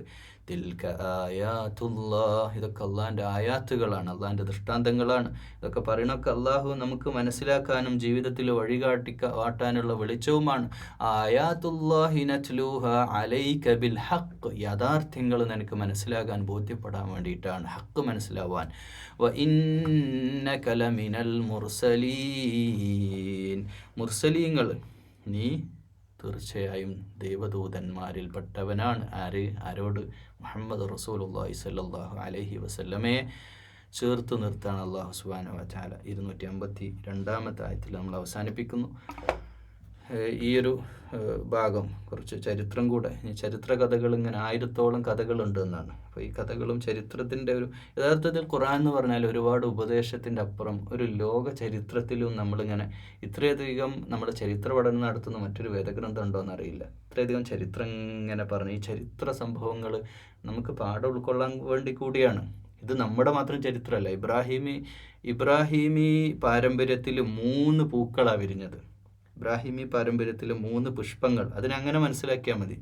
ഒന്ന് മുസ്ലിങ്ങൾ, ഒന്ന് ക്രിസ്ത്യാനികൾ, മൂന്നാമത്തേത് ജൂതന്മാർ. 1 ജൂതൻ, 2 ക്രിസ്ത്യാനി, പിന്നെ മുസ്ലിം. ഇങ്ങനെയാണ് അതിൻ്റെ ഓർഡർ വരിക. പക്ഷേ ഈ ജൂതന്മാരൊക്കെ നല്ലവരായിരുന്നു, അവരൊന്നും നമ്മൾ ആരും കുറ്റം പറഞ്ഞു, നല്ലവരായിരുന്നു. ക്രൈസ്തവ ലോകം നല്ലവർ തന്നെയായിരുന്നു. ഈസാ അലൈഹി ഇസ്ലാമിൻ്റെ നല്ല സത്യവിശ്വാസികളായ സത്യക്രിസ്ത്യാനികളായിരുന്നു. പക്ഷെ പിന്നീടുള്ള കാര്യം, അപ്പോൾ മുസ്ലിങ്ങളുടെ കാര്യത്തിൽ സംഭവിച്ചിട്ടുണ്ട്. പുതിയ ജനറേഷനിൽ സ്വന്തം സ്വാർത്ഥ താല്പര്യങ്ങൾക്ക് വേണ്ടി ദീനിനെ വളച്ചൊടിച്ച് പൗരോഹിത്യം ചമഞ്ഞ് സ്വന്തം ജനതയെ വഴിപിഴപ്പിക്കുന്ന നേതാക്കൾ എല്ലായിടത്തും ഉണ്ട്. ആ വഴിപിഴപ്പിക്കൽ നല്ലോണം നടന്നിട്ടുണ്ട്. പിന്നെ ഇസ്ലാമിൽ ലാ ഇക്റാഹ ഫിദ്ദീൻ, ഇസ്ലാമിൽ നിർബന്ധിച്ച് മതപരിവർത്തനമല്ല. പക്ഷേ ക്രൈസ്തവ ലോകത്തിലും അതില്ല. ഈസാ നബി അത് പഠിപ്പിക്കുന്നില്ല. ക്ഷമയുടെ പ്രവാചകനായിരുന്നു ഈസാ അലൈഹി സ്വലാം. പക്ഷേ റോമിൻ്റെ ആധിപത്യം ഉണ്ടാവുകയും ജൂതന്മാർക്കെതിരെ അറ്റാക്ക് ഉണ്ടാവുകയും വർഗീയതയും പ്രശ്നങ്ങളും ഒക്കെ അവരുണ്ടാക്കി. ഏറ്റവും കൂടുതൽ യുദ്ധം കൊണ്ട് രക്തചരിത്രം എഴുതിയിട്ടുള്ളത് ക്രിസ്ത്യാനിസത്തെയോ ഈസാ നബിയോ അല്ല കുറ്റപ്പെടുത്തുന്നത് കേട്ടോ. അങ്ങനെ കുറ്റപ്പെടുത്താൻ ഒരു മുസ്ലിമിന് നമുക്ക് പാടില്ല. അങ്ങനെ ചരിത്രമില്ല. പക്ഷേ സത്യം അതാണ്. ഇസ്ലാമിൻ്റെ യുദ്ധങ്ങൾ എന്നൊക്കെ പറഞ്ഞാൽ വളരെ അനിവാര്യ ഘട്ടത്തിൽ സംഭവിച്ചത് മാത്രമാണ്. അല്ലാതെ വെറുതെ ഒരു രാജ്യത്തെ കയറി അറ്റാക്ക് ചെയ്ത ചരിത്രം ഇസ്ലാമിനില്ല. അപ്പോൾ അങ്ങനെ ആരെങ്കിലും ഇനി ചെയ്യുന്നുണ്ടെങ്കിൽ അത് ഇസ്ലാമികവും അല്ല. ഏതുപോലെ പഹൽഗാമിൽ ഇപ്പോൾ അടുത്ത കാലത്ത് വന്ന് അറ്റാക്ക് ചെയ്ത സമാധാനത്തോടെ ജീവിക്കുന്ന രാജ്യം ഇന്ത്യ, ഇവിടെ വന്നിട്ട് ഭീകരവാദം ഉണ്ടാക്കാൻ വരേണ്ട കാര്യമില്ല. അങ്ങനെ വരുന്നവർ ഇസ്ലാമിൻ്റെ ആളുകളല്ല. അവരാണ് യഥാർത്ഥത്തിൽ കാഫിറുകൾ, അവരാണ് സത്യനിഷേധികൾ. ഇസ്ലാമിൻ്റെ യാഥാർത്ഥ്യം മറച്ചു വെച്ച് വരുന്ന ആളുകളാണ് അവർ. അപ്പം ലോകത്തെന്നും സമാധാനം ഉണ്ടാവുകയും സമാധാനം ആഗ്രഹിക്കുകയും ചെയ്ത ഒരു ജനവിഭാഗമാണ് ഇസ്ലാം യഥാർത്ഥത്തിൽ ഉൾക്കൊള്ളുന്നത്. ഒരിക്കലും ഇസ്ലാം ഒരു മുസ്ലിമിന് വർഗീയവാദിയാവാൻ കഴിയില്ല. അപ്പോൾ ലോക ചരിത്രത്തിലെ യുദ്ധങ്ങളൊക്കെ നമ്മൾ വിലയിരുത്തുമ്പോഴും ഇതിലൊക്കെ ഇസ്ലാമിൻ്റെ യുദ്ധങ്ങളായിട്ട് കാണുന്നുണ്ട്. ജാലൂത്തിനെ വധിക്കാൻ താലൂത്ത് പുറപ്പെട്ടതും ദാവൂദ് അലൈഹിസ്സലാം ജാലൂത്തിനെ വധിച്ചതും ഇതൊക്കെ ഇസ്ലാമിൻ്റെ യുദ്ധങ്ങളാണ്, ഒരു ക്രൈസ്തവ യുദ്ധമല്ല. ഈസാ നബി വന്നത് മുസ്ലിമാണ്. ഈസാ നബി മുസ്ലിമാണ്. മൂസാ നബി, ആദം അലൈഹിസ്സലാം മുസ്ലിമാണ്. അപ്പോൾ ആ മുസ്ലിം എന്നുള്ള ഈ അറബ് വാക്കിനെ നമ്മൾ മാറ്റി നിർത്തിയത് ഈ പ്രപഞ്ചനാഥനായ ഈ പ്രപഞ്ചത്തിൻ്റെ പടച്ചോനുണ്ടല്ലോ, ആ പടച്ചോനെ ആരാധിച്ചിരുന്ന സർവാത്മന സമർപ്പിച്ചിരുന്ന ഇബ്രാഹിമി പാരമ്പര്യമാണ് ഈ ഇസ്രായേലുകളോട്. അവരോടൊക്കെ നമ്മൾക്ക് ഇഷ്ടം തന്നെയാണ്, അവരോടൊക്കെ സ്നേഹം തന്നെയാണ്. ക്രൈസ്തവരോട് ഇഷ്ടമാണ്, സ്നേഹമാണ്. പക്ഷേ അവർ വഴിതെറ്റിപ്പോകിയതിൽ അല്ലെങ്കിൽ അവർ ചെയ്യുന്ന അക്രമത്തെ നമുക്കൊരിക്കലും ന്യായീകരിക്കാൻ സാധിക്കുകയില്ല എന്ന് നമ്മൾ ചേർത്ത് മനസ്സിലാക്കേണ്ടതുണ്ട്. അല്ലാഹു സുബ്ഹാനഹു വ തആല ഇൽമ് വിശുദ്ധ ഖുർആൻ്റെ വെളിച്ചത്തിൽ ഈ 100 എൻ്റെ ഖുർആൻ്റെ അഹ്ലുകാരിൽ ഞങ്ങൾ ഉൾപ്പെടുത്തി യഥാർത്ഥ ഹക്കും ബാത്തിലും തിരിച്ചറിഞ്ഞ് യഥാർത്ഥ ഈമാനുള്ള മുഅ്മിനായി ജീവിക്കാൻ ഞങ്ങൾക്ക് എല്ലാവർക്കും തൗഫീഖ് ചെയ്യണേ യാ അല്ലാഹ്. അല്ലാഹുമ്മ റബ്ബനാ തഖബ്ബൽ മിന്നാ യാ റബ്ബൽ ആലമീൻ. അസ്സലാമു അലൈക്കും വറഹ്മത്തുള്ളാഹി വബറകാതുഹു.